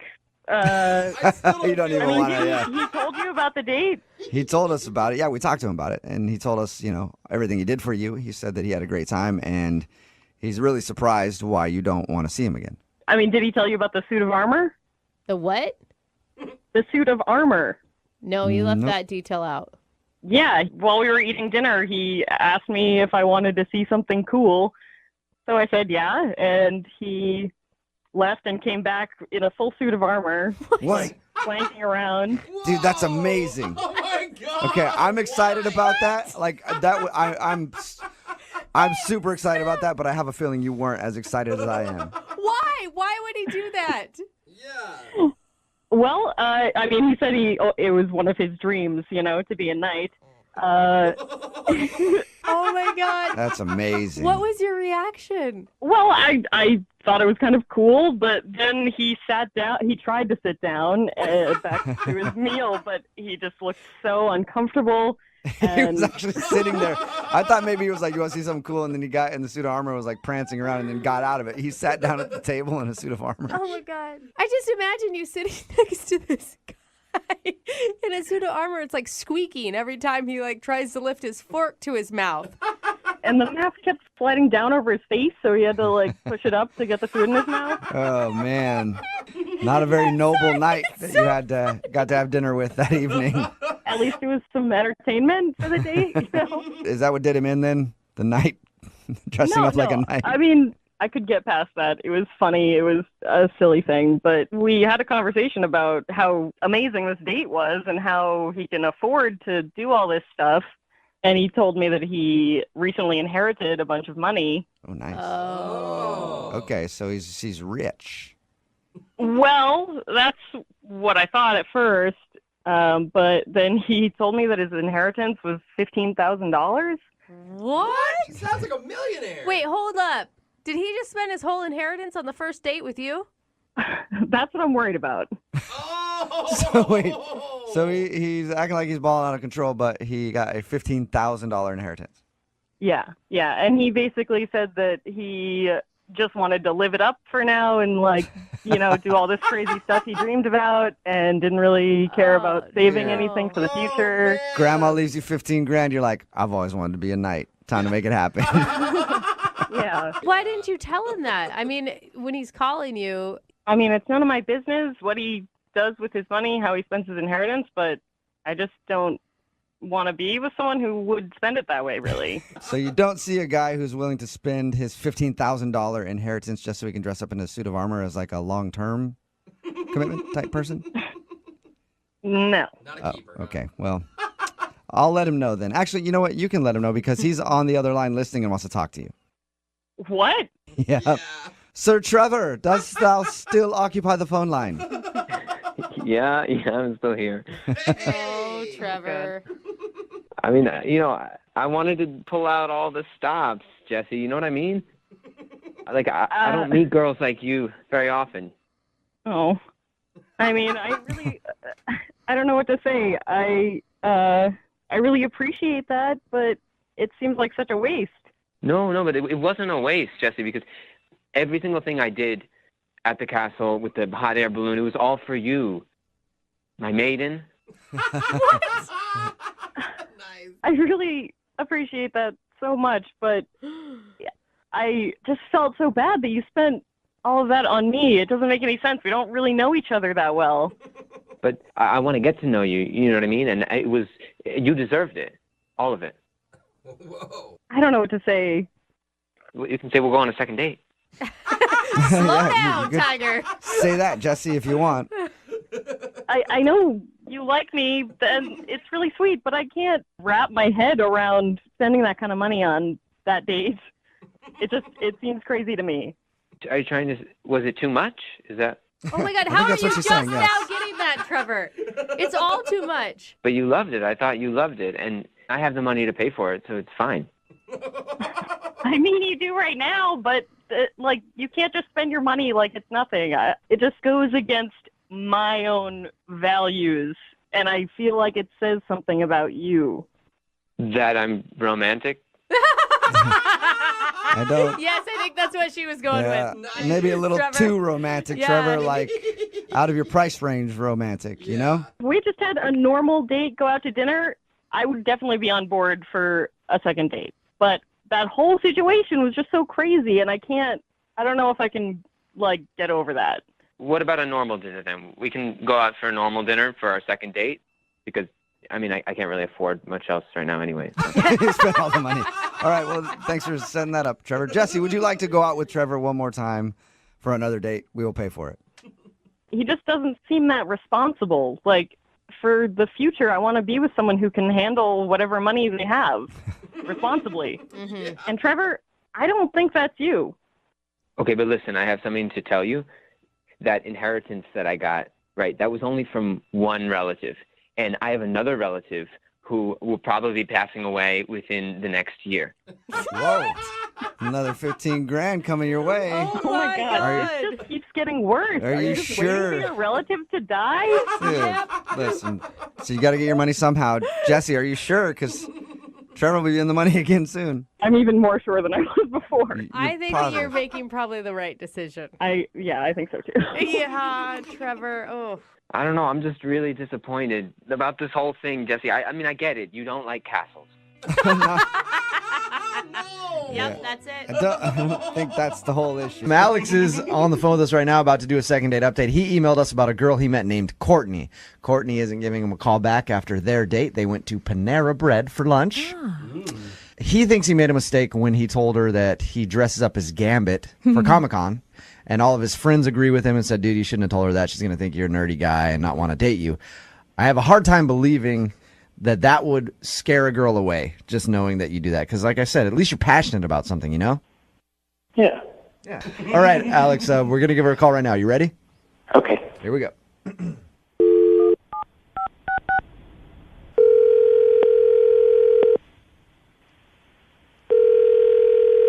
Hello? Hi, can I speak to Courtney, please? Hi, this is Courtney. Hey, Courtney, how are you? This is Jubal from Brooke and Jubal in the Morning on Moving 92.5. Sorry?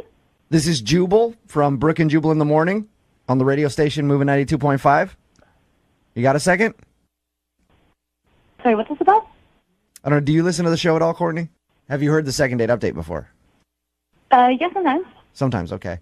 You recently went out on a date with one of our listeners who who wants to do a second date update on you. Oh, geez. Okay. His name is Alex. Yeah. Yeah. Have you been on many dates other than with Alex lately? Not really, but Did you like Alex? Did you enjoy your date? oh, well, he's really nice. This is really weird. This is really strange. Courtney, let me ask you a question. Alex talked to us, and he shared with us that he thinks the fact that he told you that he dresses up for Comic-Con might have been a turnoff for you. Oh, he is. I don't know. I didn't really know what it was, and he was trying to tell me about it. And I went home and I just Googled it because I didn't really know what he was talking about. Uh-huh. And it's like grown adult people like dressing in costumes. Yeah. I mean, I'm sure that's fun for some people, but it was like really strange. Like he like let off with that. Like, by the way, I'm really into Comic-Con, and I don't know. He was like showing me this costume of somebody like I've literally never heard of, and it's just the strangest thing in the world. Okay, so that was it then. He's like just too into Comic-Con and comic books and dressing up as characters for you? Well, that's mean to say like that's it. Like, you know, if one hobby, like no, thank you. I mean, right? So you just didn't like him? No. I like him. I totally think he's like really sweet. I really don't want to say anything bad about him, like especially on the radio, you know? Do you have bad things to say? No. I don't want to say something that's not nice. Well, if it's not that bad, he's the one that wants to know anyway. So you're kind of doing him a favor by letting him know if he screwed up on the date in some way. Yeah. I mean, he didn't do anything, like, he didn't screw up. He wasn't mean to me. Well, what was it, though, that turned you off? Well, I mean, it was awkward. He shows up, like, we went just for, like, a quick lunch, like, totally informal. He told me Panera Bread. Hey. You lucky lady. 5-star. Yeah, Panera. It was, I don't know, it's like it's a neutral location in the middle of the day, right? So, but he like shows up, and I feel really bad that I just laughed about this, but he's wearing these like denim shorts that I haven't seen since like since I was like a kid. He's wearing like little denim jean shorts? No, they weren't like little. Do you remember those like Jenko shorts from like early 90s? Like, Oh, yeah. It was awful. It was so funny, and I just was like, I was a little surprised. I'm a terrible person for laughing at For something making awful. fun of his fashion? No, I don't know. He just seemed kind of, I don't know, like he didn't have to work that hard to impress me. Like, I just feel like he was trying to put on this like macho-y kind of thing, and He was trying to be macho? I don't know, he was just saying like weird stuff. Like he kept making jokes, and I was laughing at some of them, but like he was laughing really hard at some, like you know, just like over and over. And I don't know, just the laughing and the comments they were just too much. Like, what comments would he make? I'm just curious because I want it for my own mental picture. He kept talking about like his work and stuff, and then every time he would like talk about somebody doing something stupid, he'd be like, "Oh yeah, like bitches be crazy." And I'm staring at this guy going, like, "Why are you saying that?" So he tags his joke with "bitches be crazy." Oh, that's awesome. It was a little weird. I didn't expect him to talk like that. See, now I'm picturing him just cracking up in front of a bread bowl full of chili at Panera Bread. Just bitches be crazy, right? This date is going awesome. Hey, Courtney. Yeah. Alex is actually on the other line. Are you serious? Listening to this phone call. Hey, Courtney. Oh my God. So, Oh my God. I'm so sorry. I just said that. well, I didn't know you didn't, you just, I didn't think the jean shorts were that bad. It's just not sexy. You know? I mean, I don't have like the best fashion sense, but it doesn't really matter. As a guy who's into fashion, Alex, sometimes I wear some things that people don't understand either. You just got to go with it and be yourself. Wear it with confidence. So you wear those jean shorts whenever you want to. That's all it's about. I mean, I think Macklemore had a whole song about it. Wear whatever you want. Yeah, no, those jean shorts can never see the light of day again. Oh, come on. They were that bad, huh? Come on, Courtney. It's Well, so sweet, but they're that bad. So, Courtney, Alex didn't necessarily do anything wrong. He just isn't attractive to you because he dresses funny and he laughs at his own jokes and he has a catchphrase that he uses, "bitches be crazy," after everything. I don't always use that. It was relevant at the time. How many times did you say it, Alex? Do you remember? I didn't even remember saying it, but I mean, I guess I might have said it. I've said it before, I suppose. It's like About 4 times. hashtag, you know? It's like a hashtag. That's a verbal hashtag. Courtney, I like you. Maybe I was nervous because I thought we had a connection. I thought you liked me back, too. Oh. Courtney, is there any way that I could convince you to go out with Alex again, give him one more shot? Yeah, he's a great guy. He sounds like a nice guy. He just can't dress very well. Yeah. And we can get him to lay off the bitches be crazy Maybe. line, even though I like it. Yeah. Will you go out with him again? We will pay for a second date. You know, I feel so bad that I just said all that stuff. Like, Alex, you're such a great guy. I just don't think I'm the girl for you. I just didn't really click with a lot of the jokes, and, you know, I don't really understand all the, like, sci-fi references, and I'm really sorry. Oh, man. Alex, you need a girl who's a little more your speed. Someone who's into jean shorts, Panera Bread, and great one-liners. Bitches be crazy. Yeah, Alex, there you go. Never change, man. Never change. Alan is on the phone, and he wants to call Erica. They met online, ended up going out for drinks at a hotel bar between where they both work. And he says he thinks she's not calling him back because of an awkward moment where he said, let's go to a movie. And she was like, okay. And then he went to the bathroom, but he had to sneeze really bad on his way to the bathroom and ended up grabbing like a curtain in the hotel and sneezing all over that right when she came around the corner and saw him. Man. And then after that, she was like, I don't want to go to a movie. And she hasn't called him ever since. So we're thinking that the sneeze did him in. And you know what, Alan? In these second date updates, I've like helped a lot of people get dates and had their back, like cheaters, a couple of attempted murderers, I think. And honestly, I don't think I can have your back on this one if she says no because you sneezed. That is just disgusting, sir. It is a little Really? It's horrible. Everybody sneezes. Horrible. Yeah, but everybody doesn't blow liquids into hotel curtains. Like, that's gross, dude. It was an accident. Like it's a last minute. Like what are you gonna do? So I didn't plan it out. It wasn't Well, here's a great idea. I Doesn't know there matter. wasn't malicious intent here. Okay, I understand that. I never asked, though, what did you say to her when she came around the corner and saw you? I just tried to play it off like, well, this isn't the bathroom. I can't find the bathroom kind of thing. Oh, Yeah, this isn't so- a roll of toilet paper. It looked like it. She thinks you're going to do other things on that then probably. No, she knew I was going to the bathroom. It's like it's always the bathrooms are farthest away from the door. And there's this curve around. Right. Yeah. All right, well, I'm going to dial her phone number right now. You ready? Yes. Here we go.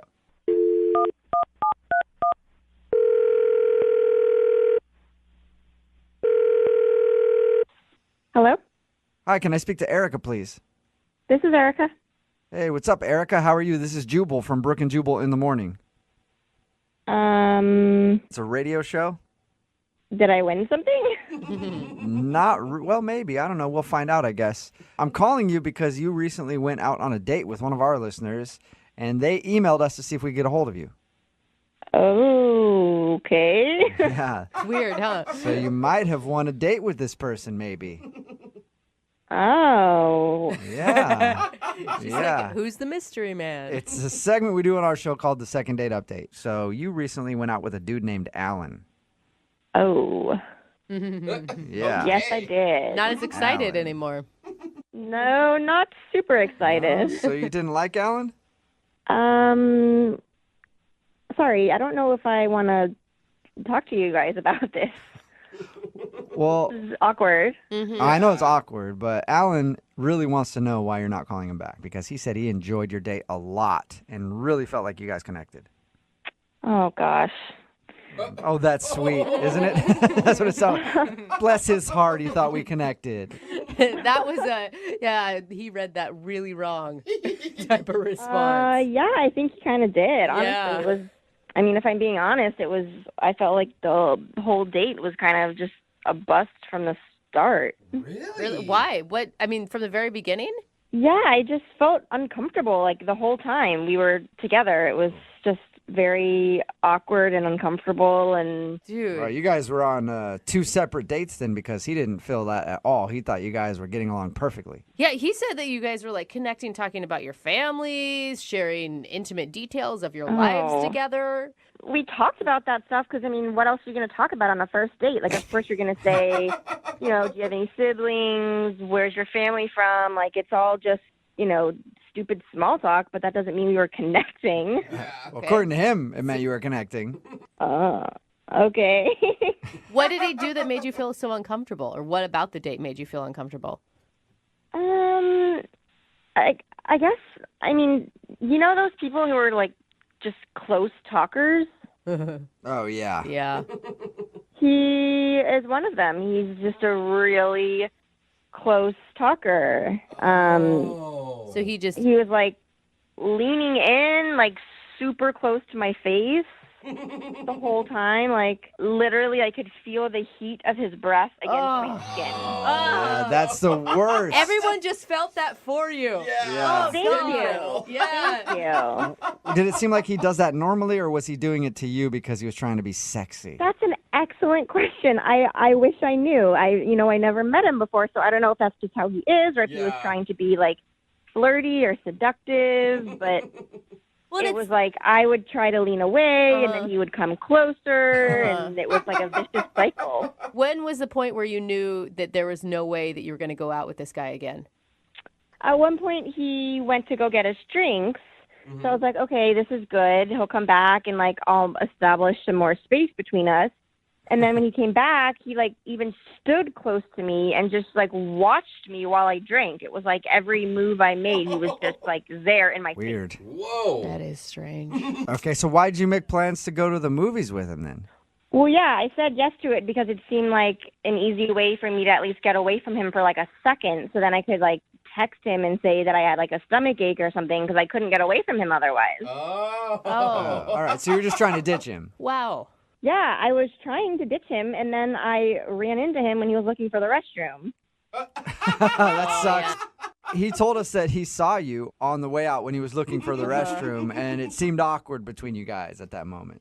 Yeah, it was awkward because I felt like he probably knew that I was trying to get away. I don't think he did. Yeah, I don't think he did either. Let's ask him. Why don't we ask him if he did? Because he's actually on the other line listening and wants to talk to you, Erica. What? Yeah. He's been listening to this whole time? Yep. Unless he hung up. Alan, are you still there? Still here. Hello, Erica. I suddenly feel bad for Ellen. Hi. Oh, you were planning on ditching me the whole time? Not the whole time. I just... Oh, that feels great. Okay, excellent then. The first few seconds were tolerable. Wonderful. Well, I'm sorry. I just like wasn't feeling it. I was feeling your breath, but I wasn't feeling the spark. I can't believe you told these guys I'm a close talker. Is that what you really think that? Yes, you are a close talker. Your lips were basically touching my ear. It was a loud bar. I had to get close so we could hear each other. I don't want to sit there and, yell across the table, so I get close to hear what you have to say. And, I was really having a great time. You seem like a very nice guy, but it just, feeling the heat of your breath, I could, tell what you would have for lunch that day.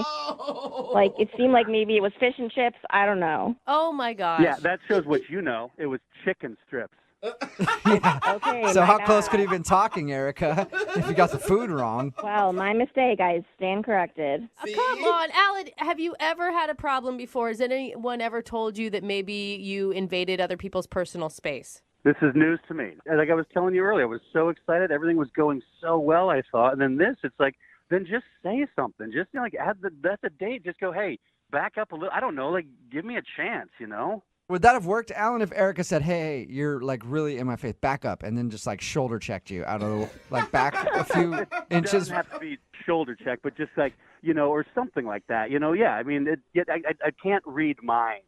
That's what I'm saying. So. I guess I'm a believer in pheromones, and I feel like if he was that close to me and I wasn't, feeling attracted to him and didn't, like the feeling of his breath and the smell and all of that, then it wasn't going to work. Okay, all right. Well, that is hard to argue against. Alan, she just didn't like that you were a close talker. She didn't even know about you blowing your nose on the hotel wall. Oh, dude. Wait, what? Seriously, why do you... Huh? Pick a man when he's down. Why would you even do that? No, it's a good thing, Alan. No. Wait, what happened? Nothing. I blew my nose on the hotel wall. You saw it. What? I literally have no idea what you're talking about. Oh, no. Then we're cool. Never mind on that. I don't know that you're cool, Alan. I think you're far from cool right now. I never saw you blow your nose on a hotel wall. Okay, well, I thought you did. And that's why I thought you weren't calling me back, because I blew my nose on a hotel wall. But now I find out I'm a close talker. So give me on both. Man, a guy can't be a close talker and blow his nose on the hotel wall without just getting murdered for it. Apparently not. Erica, would you like to go out with Alan again on a second date? We will pay for it. No. No. I mean, I want to talk you into it because I feel bad for Alan, but I just think... I feel bad for him too, but I don't want to go out with him again. Can everyone just stop feeling bad for me? Okay? Now I know. Now I know you don't sneeze on hotel walls and you don't close talk. So lessons learned. I'm walking away from this a better man. Thank you. Yeah, a little bruised and a little battered, but a better man. Sean is on the phone, and he was supposed to go out with a girl named Kate, but that never happened. He showed up to Kate's apartment, and she was actually out on another date with a different dude. So he ended up hanging out with her roommate. Sean, what's her name, by the way? We never got the roommate's name. Chelsea. Chelsea. Okay, so he ended up hanging out with Chelsea all night. He said that they had a really good date, but now she's not calling him back. Sean, have you thought about the possibility that maybe you got catfished? Oh, wow. I didn't even think of I that. have entertained that. It just doesn't add up to that, but I guess it's possible. Like fake pictures and everything else, and then you show up and she acts like she's the roommate. I don't know why. Right. But Really smart. But why would she catfish you and then not call you back? I don't know. Like, that's pretty rude. You get stood up. Yeah, she would have just not gone on the date if she wasn't interested, right? Right. I mean, I don't get why to set up that whole sting and then do it this way, you know. Well, it's shrouded in mystery. Hopefully we can figure it out for you. I'm about to call. Chelsea's the one we're calling, not Kate, right? Yeah, I did. I never went out with Kate. Yeah, I know. Yeah. I know. I'm just starting to get names confused now. That's more for me than for anybody else. All right, so I'm about to call Chelsea right now and find out why she's not calling you back. You ready? Yeah. Okay, here we go.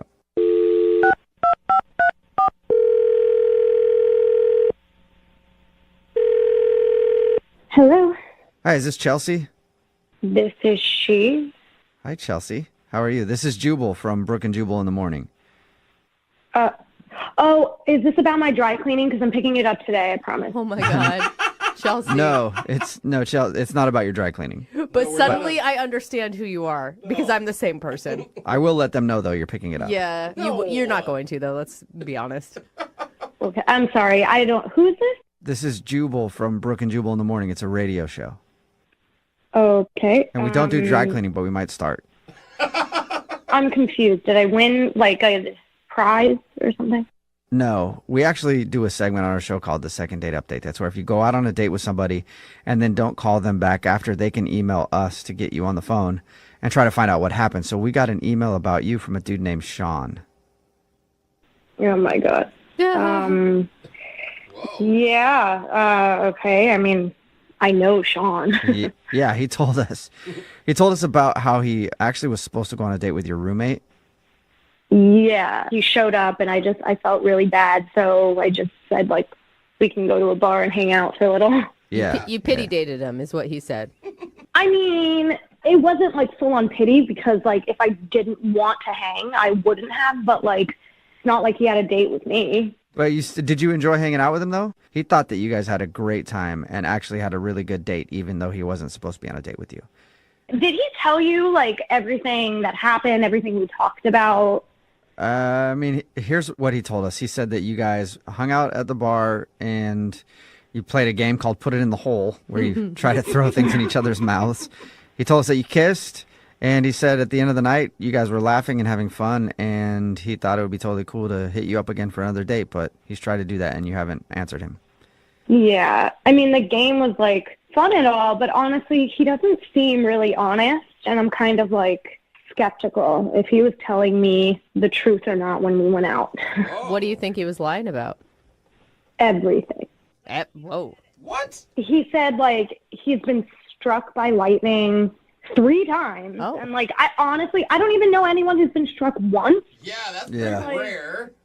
I mean, but, like, I could let that slide. But then, like, right after, he said it happened around the time that he was roommates with Zac Efron, like, before Zac Efron got famous. And, like, hasn't Zac Efron been famous since he was, like, 12? Like, that just didn't make sense. Yeah, I mean, there's definitely some flags flying up that say, like, compulsive liar. Yeah. Well, I mean, there's, like, more than... literally, the whole thing, I feel like, was a lie. He told me he like won the New York Marathon, but like he won it. Was disqualified because he lost like that number that you wear when you're running, you know? Oh no. He was running so fast it flew off. All that running for nothing.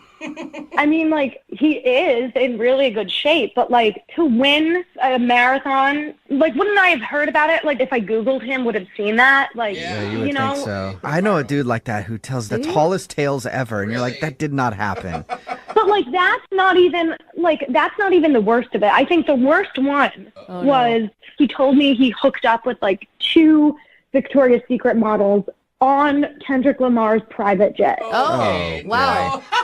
So he's roommates with Zac Efron. He's on Kendrick Lamar's private jet, hooking up with Victoria's Secret models. And that was the third time he got hit by But, lightning. but wait, hold on. He's getting stood up by your roommate on a Tinder date. Like, That doesn't add you're up. right. There's a lot of things that are missing here. Totally lying. Well, she's the one that called BS on it. Like, I came home and I told her, and I was like, did he tell you any of this? Like, did he send you a picture of him, like, on a private jet or anything? And she was like, no, this guy is a liar. Don't talk to him ever again. Did you say anything to him on the date? Like, I like who you are without all these big lies. Like, you don't have to tell me this.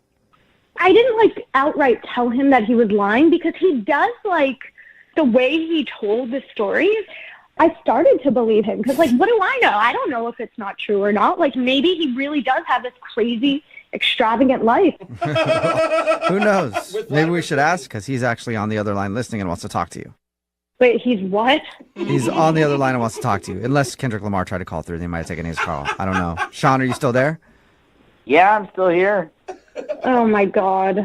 I'm a little bummed out that you're kind of, like, questioning my integrity. I mean, bad. it's all of the things. Like, you're not that old. How could you have experienced all of this stuff? Well, I don't know, but I have. I mean, getting hit by lightning 3 times in a row isn't exactly a bragging thing. And I have medical records that says I've been lit up. Been lit up. I mean, they do say, don't they say, like, once you get hit once, you have a greater chance of getting hit again? Isn't that what Well, the you step? don't have to convince me that's true. Aren't you, like, supposed to have marks on your body when you're hit by lightning? Like, I must have passed through me in a way that just jolted all my organs for a second. I'm having a hard time because you are believable and you did stay on the phone through all this. Like, if you were a big fat liar, I would think you would have hung up on us by now. Like the Zac Efron thing, he was shooting in the area. I'm very good friends with his friend. He stayed at my place for a week. That does count as a roommate. Okay, now so I'm starting to Zac believe Efron slept on your couch for a week or something like that. Yeah. And as far as the Victoria's Secret model thing, that really did happen. And I was on Kendrick Lamar's plane. Kendrick Lamar was not there, but I had to sign an NDA. What? Which means I shouldn't be even talking about it at all. On the radio, it's probably a huge no-no. But, like, I have pictures. I can't even show them. But it happened. why do you have pictures of you hooking up? Everyone has their phones out and stuff. So people were filming you hook up with the Victoria's Secret models in Kendrick Lamar's plane? Yeah, I didn't. Just like to be clear, like, I didn't sleep with them. I just was hooking up with them and drinking champagne on the plane. And hey, to be fair, Chelsea, if I was hooking up with Victoria's Secret models, I would also have pictures of it. Like, that is a moment that you only get once in life. All right, what about you riding across the country on horseback? Did that really happen? Okay, that story is slightly different. Yeah, I rode across country on horseback, but what I didn't tell you is that I rode back as well. And I thought I was like, oh, I'm going to be bragging if I say I did a round trip. Like one time riding across the country on horseback raises enough questions. Yeah, you don't need to add that you rode back. You can see how these stories sound pretty made up, though, right? Look, you don't have to believe me on this, but they happened. I was there. I lived it. You're pretty convincing. And I actually believe the horseback thing. The one I have a problem with, Sean, is the marathon. You won the New York City Marathon. I won in my division. How fast did you run it? Look, you don't have to grill me like I'm some sort of liar. I know the truth. I was there. You weren't there. So get off my job, okay? What about you escaping the Mexican cartel? Did that really happen? Wow. You escaped the Mexican cartel. Okay, El Chapo. Oh, my God. All right. So, first of all, what I was doing down there, and I was a dumb kid, and I was trying to buy weed, and I got in the wrong place at the wrong time, and they took me for ransom. They take people for ransom. They call their families, and they're like, give me money, and we'll let them go. Trying to buy weed, and then I round up like in the middle of a huge coke deal between the cartels. It happens. It's rampant down there. I have heard. And so I will tell you how I got out of there. It wasn't very fancy, but we basically became friends, all of us, and joked around and smoked and drank while they waited for their money. And they trusted me enough to go take a leak out on the back deck, and I just hoofed it and ran. Wow. So you're either the most interesting man on the planet or you're the biggest liar we've ever met. I am known for being the unluckiest and luckiest guy on the planet at the same time. All right. Well, Who knows you like that, though? Chelsea, would you like to get to know Sean? All of my friends. Would you like for Sean to prove it to you? Would you go on a second date with Sean? We'll pay for it. Then you guys can sit down and he can bring the medical records of his lightning strike. I just don't know, because, like, I don't know if he's telling the truth or not. Like, he's got answers to every question. Like, I have answers to every question because they happen. It's real easy for me. Think about this. I've been going around telling people that I went on a Tinder date and that the date wasn't even there, but I took out her roommate. Like, that's already like... Yeah, weird stuff happens to you, man. You're an excellent liar, Sean. I commend you. Jubal's jealous. Yeah. Chelsea, what do you think? Do you want to give Sean one more shot?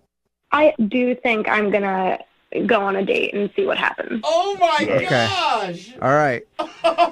Sean, congratulations. You got a second date.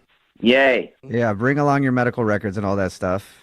Well, I don't know if I can get my hands on them by then, but I'll see. Sure. Okay. Really? All right. Well, Convenient. hope your date goes well. And congratulations, Sean. Chelsea, thank you for your time, too. Thank you. Yeah. Yeah, she's like, I don't know. And Sean, the next time you go on Kendrick Lamar's private jet, invite, please. Yeah, dude. We don't actually talk anymore. It was his buddy's plane, so yeah. Okay. All right. Sure. Sounds legit. We'll see you. Oh. Whoa. Sorry. Song kind of came out of nowhere. It's Brooke and Jubal in the morning. That's exactly what happened to Mike on his first date. He thinks that the girl might not be calling him back because a string of things went wrong. He met her on Tinder. They decided to go out to an oyster bar. But when they first got into his car, he forgot that his radio was on to a very inappropriate song. He turned his car on and then just had to look over at her and go, sorry about that. Romantic. Mike, are you ready to do your second date update? Absolutely. All right. Is that kind of like the song that was playing in your car when she got in? Yeah, except it was way, way worse. Worse than that. There's music that's worse than that. Just one long beep. Yeah. Mike, she denied your kiss at the end of the night. Is that actually why you want to call her? You know, actually, I really feel like there could be something way more, than just a little Tinder hookup. All right. Well, I'll dial her phone number right now, get her on the phone, and find out why she's not calling you back. All right, I'm a little nervous, but all right. Here we go. Oh, sorry. Turn it off. Hello? Hi, is Andrea there? Yeah, this is she. Hello, Andrea. How are you? My name is Jubal, and I host a radio show called Brooke and Jubal in the morning. Okay. How are you doing today? Good. I'm sorry, did you say you were calling from radio? Yes, a morning radio show. What's going on? We do a segment on our show called the Second Date Update. What that is if you go out on a date with somebody and then don't call them back after, they get in contact with us to see if we can get you on the phone and find out what went wrong. Okay. And so somebody just emailed us about you. What? This is so weird. His name is Mike, and you guys met on Tinder. Oh, my God. Mike? Yes. Mike has been trying to contact you since your date, but apparently you haven't answered any of his phone calls or text messages. And he didn't take the hint, apparently. Well, he took the hint. He knows that you don't want to get back to him for some reason, but he doesn't know why. So he asked if we could get you on the phone and get that answer. On the radio. Yes. Did you like Mike at all? Well, what did he tell you guys? What do you know? He told us how you met. He also admitted to us that he feels like your first date was kind of awkward. There was a point, I guess, where he picked you up and you got in the car and he had a really inappropriate song blaring on the radio. He thought you might have felt awkward about that. Yeah, that was weird. I don't. But, He also told us how you turned him down for a kiss at the end of the date and you said, no, not tonight, or something like that. he told you a lot. Yeah, he did. He told us all about your date. He also said that he really likes you and wants to see you again. God, honestly, the most shocking part of the night was when he came to pick me up. He looked nothing like his Tinder profile. Oh. He catfished you? Oh. No, it's not that he didn't like it wasn't like he was a different person.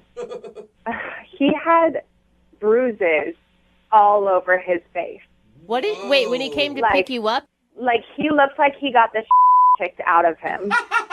Really? What? He did not mention that. Huge black eye, fat lip, and I was like, oh my God, what happened? What did he say? He is so weird. He told me that he does that sometimes. He gets into fights with his friends, MMA style in his backyard. Oh my once a gosh. month, like a fight club thing. They fight each other, and so you're just super whatever, no big deal. Nonchalant And fighting. so just looks like that a lot of the time because he and his friends beat the shit out of each other. So he does novice style MMA in his backyard. I guess. And he thought, was he saying this to impress you or? No, I asked him why his face looks like scrambled eggs. He was like, "Why I just do this? It's not a big deal. Totally casual." So, no big deal. Me and my friends just fight in the backyard once a month. Yeah, it was so weird. He could have at least warned me that he was going to look like, cheese grater went on its, I couldn't. Cheese Look grater. at him. Would you have gone out with him though if he would have said, "Hey, by the way, this is what I do in my spare time, and I'm going to show up with a black eye"? Oh, that's so weird. It's so weird. Who does that? What kind of psychological issues go into needing to beat the crap out of each other? What is that? He didn't tell us any of that. He just told us about your date, and it was all good except for those couple of weird things. He didn't tell us that he showed up and looked like somebody had beaten him with a bag of pennies. It was horrifying. I couldn't believe it. I want to know a little bit more about his backyard MMA ring. You want to get in on it, Yeah, don't I do. you? I want to get in on that action. Let's ask him about it, Andrea, because he's actually on the other line listening and wants to talk to you. What? Yeah. No, he is not on the phone. Yes, he is. Mike? How's it going? What are you doing? What do you mean, what am I doing? Look, I just wanted to tell you, you could just texted me or called me, and then we have to do this. No, we didn't have to do this, period. You could take a hint and just let it go. You gave me your number, so obviously you're cool to give me your number, so you should expect a phone call or a text. Oh my God. You know what I mean? Oh my God. Okay, Andrea, first off, my face looks great right now. I've never broken a bone or anything. It was just a little beat up, and for the record, I won. So there you go. Just a little beat up? Oh my God. Beat up. That wasn't even that bad. Normally it looks like my face went through a grinder, but this time it was fine. Oh my God. And that's supposed to be attractive to me? Andrea, look, I had a fight the night before with my bros, so I don't know what you want me to do. Your bros? Oh my God. I didn't think it was going to be that big of a deal. Honestly, you saw by my pictures that I like athletic things and MMA and stuff. Athletic things is one thing. Beating the shit out of each other in a backyard for the giggles is a completely different psychological issue. It's making me better. It's making me better. I don't understand what's the big deal. What is it making you better at? Better at what? Well, I don't even know why you're so upset, but you should be excited to have friends that enjoy hanging out with me and stuff. That should say something about my social life. It does say something about your social life. I'm learning everything I need to know. I mean, what were you doing the other night before our date? Were you just petting your cat and watching Netflix or what? Are you judging me? Is that what's happening right now? Oh wow. Is this your attempt to get me out on a second date with you? Seriously? No, I just don't understand. All of a sudden you're coming out bashing my face, which it already was bashed enough. Don't need any of that. So Dude, you were eating oysters and blood was dribbling onto your chin. Shut up. But it was just, I keep telling you, it was just from the night before. It was just a little cut. Maybe bleed a little bit. I'm a man. I can handle it. It's not a big deal. How the hell do you think that someone wants to kiss a person who's bleeding all over their food? Oh my God, seriously. He leaned toward me and I was like, seriously? You want me to kiss that? Hell no. Mike, I support your MMA backyard fighting if you want to do that, but why didn't you warn her though? Like, hey, I'm going to show up and my face is going to be bruised. Honestly, it was just the night before, and I thought, hey, I didn't think it looked that bad, honestly, in comparison to other times. Or and better my bros told me it wouldn't be a big deal. They thought she'd be cool with it. Why would you plan a fight the night before a first date? Like, if that's going to be your hobby, maybe wait till after. I mean, I get what you're saying there, but we plan this every month. It's the same day, so I wasn't going to miss it. You know what I mean? It's the same day every month. That's more important than her, duh. Andrew, look, sometimes, I go through there, I don't even have, a scratch on my face or anything. I'm completely fine. So, that night, a little bit rougher, I'll admit, but whatever. I didn't think it'd be that big of a deal. And right now, face looks fine. But you should come out and see me now. Yeah, I'm good. Thank you. Are you sure, Andrea? Because I would like to ask you out on a second date with Mike. We will pay for it if you'll go out with him again. I'd rather punch myself in the face than go on another date with him. Oh, come on. It's really not that big of a deal. I don't know why you're making this a big deal. Look, I look great right now. I look better than my Tinder picture, honestly. Listen, I'm not into this. I'm sure there's somebody else out there who will totally appreciate it. Maybe, but I'm out. Mike, I'm sorry. No second date, man.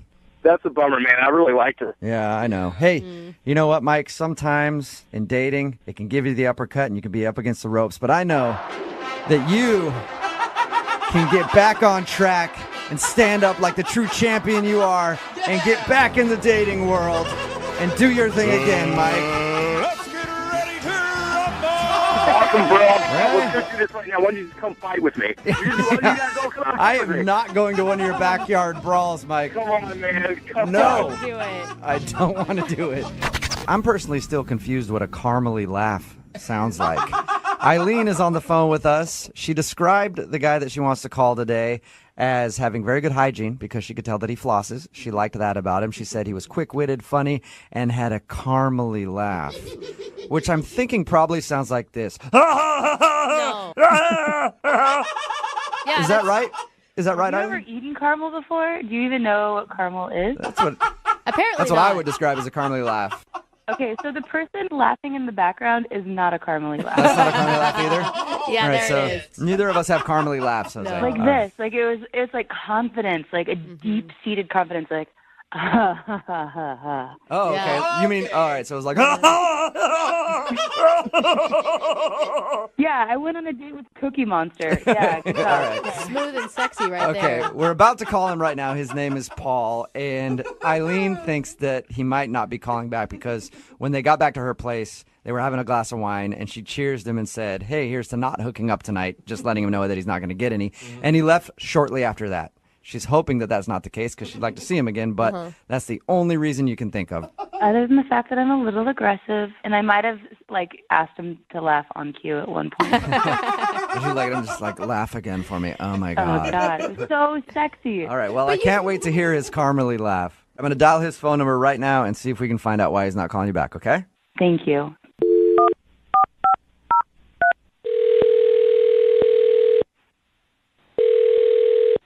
Hello?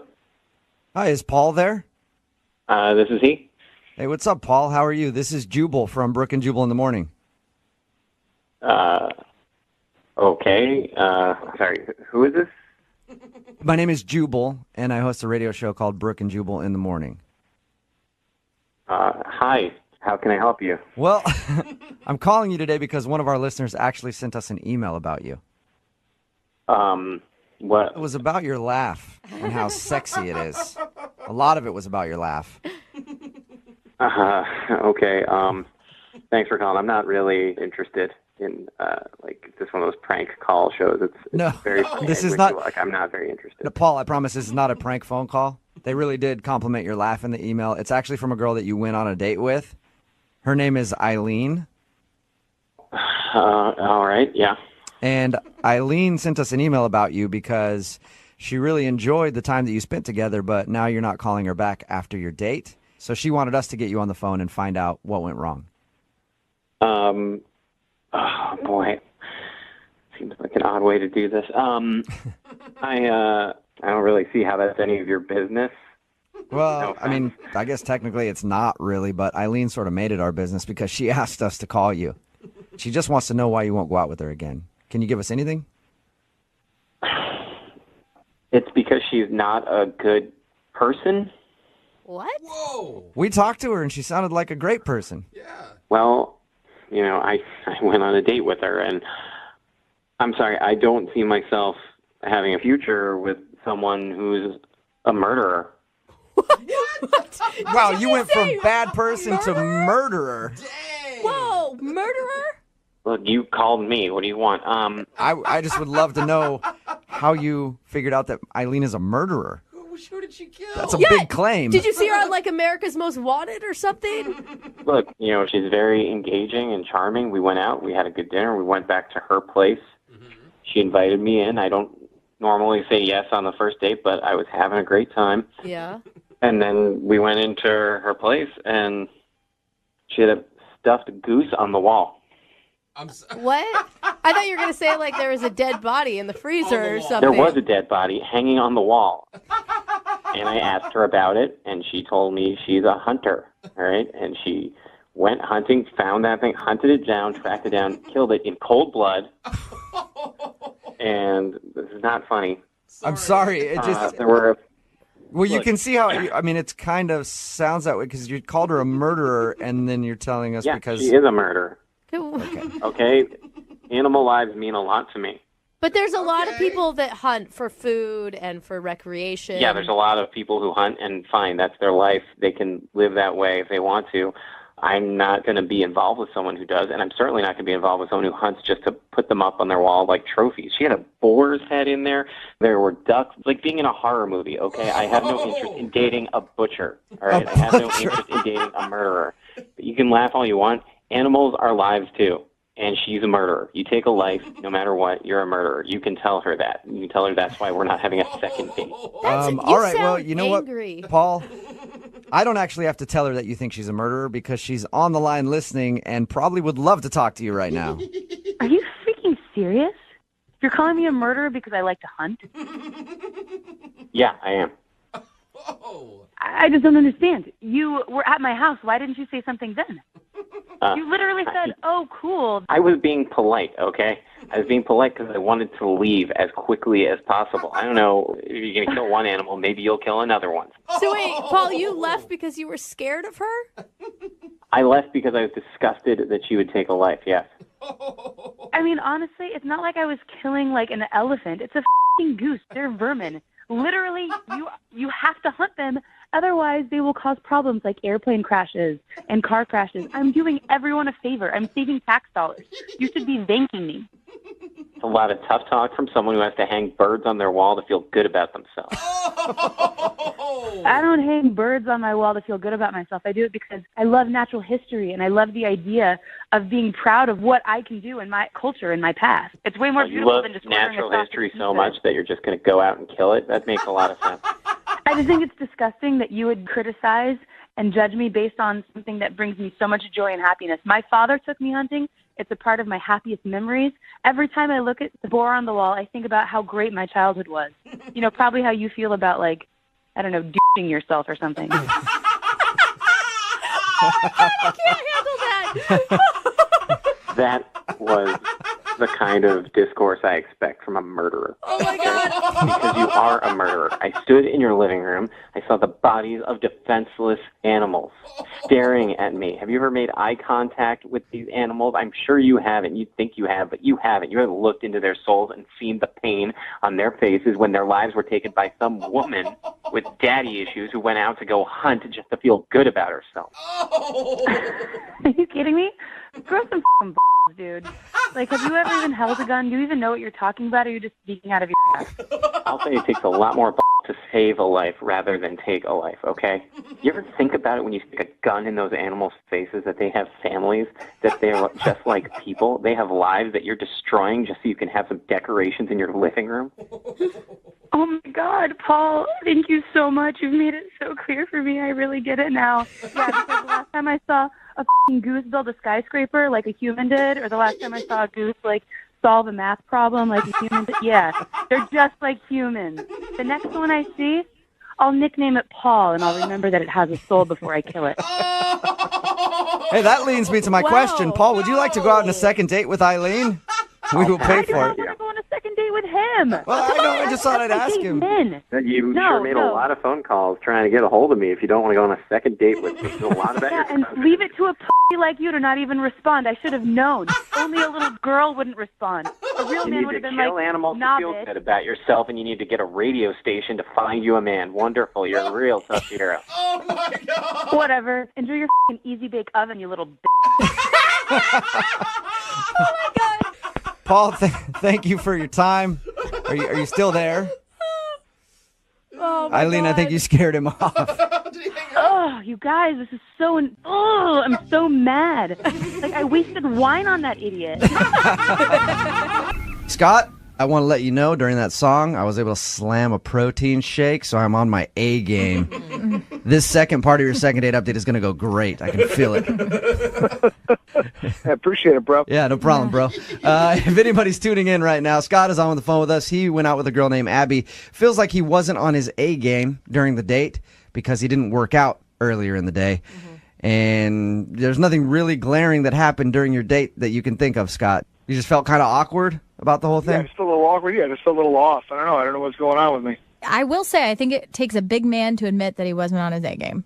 Like, most people call in, they were like, I did everything perfect. I don't know what went wrong. But Scott hasn't even directly asked Abby out yet. You just aren't getting the right vibe. Yeah, exactly. You guys know how that feeling is. All right. I do. Well, We're gonna there it is. We're going to give her a call right now, Scott. You ready? Yeah. Here we go, man.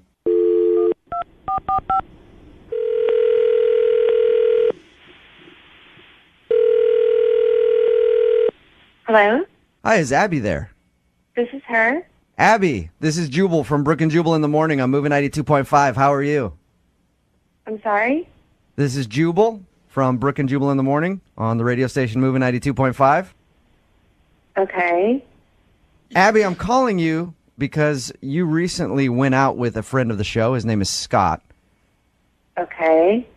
And Scott really liked you and enjoyed your date, but he's kind of getting a really weird vibe from you that you don't want to see him again. He's getting a weird vibe from me. Yeah. Should it be the other way around? I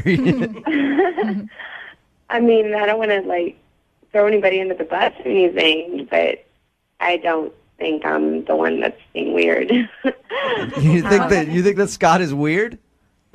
Honestly, I don't know him, so I can't say that. But Abby, I talked to Scott about the night you went out because I was asking him about your date, and he says he feels like he wasn't on his A game.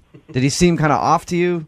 I mean, that's what he said to me that night. So He told you that he wasn't on his A game? Oh, no. yeah. Okay, that's kind of a weird thing to say. Well, at least he was being honest. But how do you go from being off to being weird? Those are two totally different things.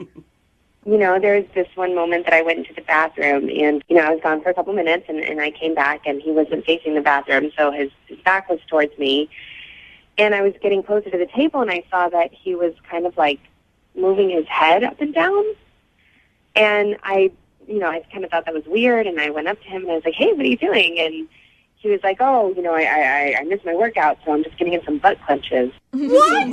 Some butt clutches butt at the clenches? table? Oh, Abby, are you sure he wasn't joking? He had to That's have- so ridiculous. Amazing. He had to have been joking with you, Abby. Yeah, see, that's what I thought. I thought that he was joking, so I laughed. So he's basically working out while you're at dinner. Right. Yeah, that's weird. That is weird, Abby. I mean, he's got a pretty solid body. I got to say that. He's a very attractive guy. And obviously that was one of the things that he kept wanting to talk to me about. And I eat healthy. I try to go for walks or I'll go for hikes with my girlfriends and stuff.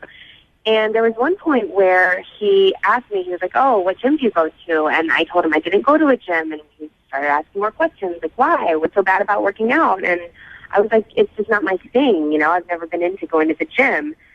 And he literally goes, look, sweat dries, blood clots, bones heal, suck it up, princess. What? Say that again. What did he say? Sweat dries, blood clots, bones heal, suck it up, princess. Oh my gosh. So he's basically like, get in the gym. Did you Quit being a crybaby. That's awful. And so condescending. What would you say to Scott if you could talk to him right now? I would say don't be a douchebag. Simple. That's to the point. Okay? I Hey, like that. Scott, Pretty much it. Yeah. did you hear that? Oh gosh. Abby, I should probably let you know that Scott's on the phone and just heard what you said. Everything? Everything. Everything. Oh, that sounded like a wounded little puppy. Say hi to Scott, Abby. Hey. So that's how you feel about me, huh? That I'm a douche. That's it? Oh my God, this is so awkward. I didn't say douche. I don't think I called you a douche. Yeah, you did. Well, let me clarify. You didn't call me a douchebag. You just called me a douche. Yeah, there was no bag in it. Yeah, douchebag light. I guess. Scott. You were working out at the table. Yeah. Were you actually doing that, Scott? That's kind of weird, man. I was. I wasn't even thinking about when she went to the bathroom and I was doing those, to get a couple butt clench reps in. Those are real? She came and tapped me and told me, like, hey, what are you doing? And I immediately was like, oh, shoot. That's kind of like blew my cover, so I just told her what was going on. Any other reason for me to be clenching my butt over and over again was probably worse. Yeah, that's true. But, I mean, the workout thing's forgivable. What about princess? Yeah, I don't know. I mean, everybody should work out. It's not just a you thing. It's like an everybody thing. Like everybody needs to, feel that exhilaration. You know what I mean? Like it just really kind of sets you off every day. So, I want that for you. And when I hear that you don't want that for yourself, I'm thinking, here's a girl who wants to be like pampered and like, all right, what am I, feed you grapes? Like, you didn't pamper me though. You wouldn't even let me order anything that I wanted to order. Wait, he was stopping you from ordering food? Yes. What? I tried to get the spicy tuna roll thingy, and you were like, oh, it's fried. You shouldn't eat fried food. Go straight to your waist. All right. Oh, my God. Scott. it was just a suggestion. I didn't tell you had to do it. I'm not going to walk your hand through life. It wasn't a suggestion. You specifically said, I'm not going to pay for this and contribute to obesity in America. Scott. Abby! How are you If you're still going- at the table? You know what? No, I don't even appreciate this. She's blowing this up. She's getting all smoke because she's on the radio and people are laughing at her right now. There's no way I was this bad. Abby, would you like to go out with Scott again? We will pay for a second date. We'll make sure it's on his cheat day where you can order whatever you want, and we'll tell him to make sure he goes to the gym beforehand so he's not doing exercises at the table. I just can't, in my right mind, say yes to another date with him. Thank God. Oh, man. He was awful. I'm just not into that type of person, I'm not into that lifestyle. Oh, yeah, that healthy lifestyle? Yeah, well, have fun living till you're 52.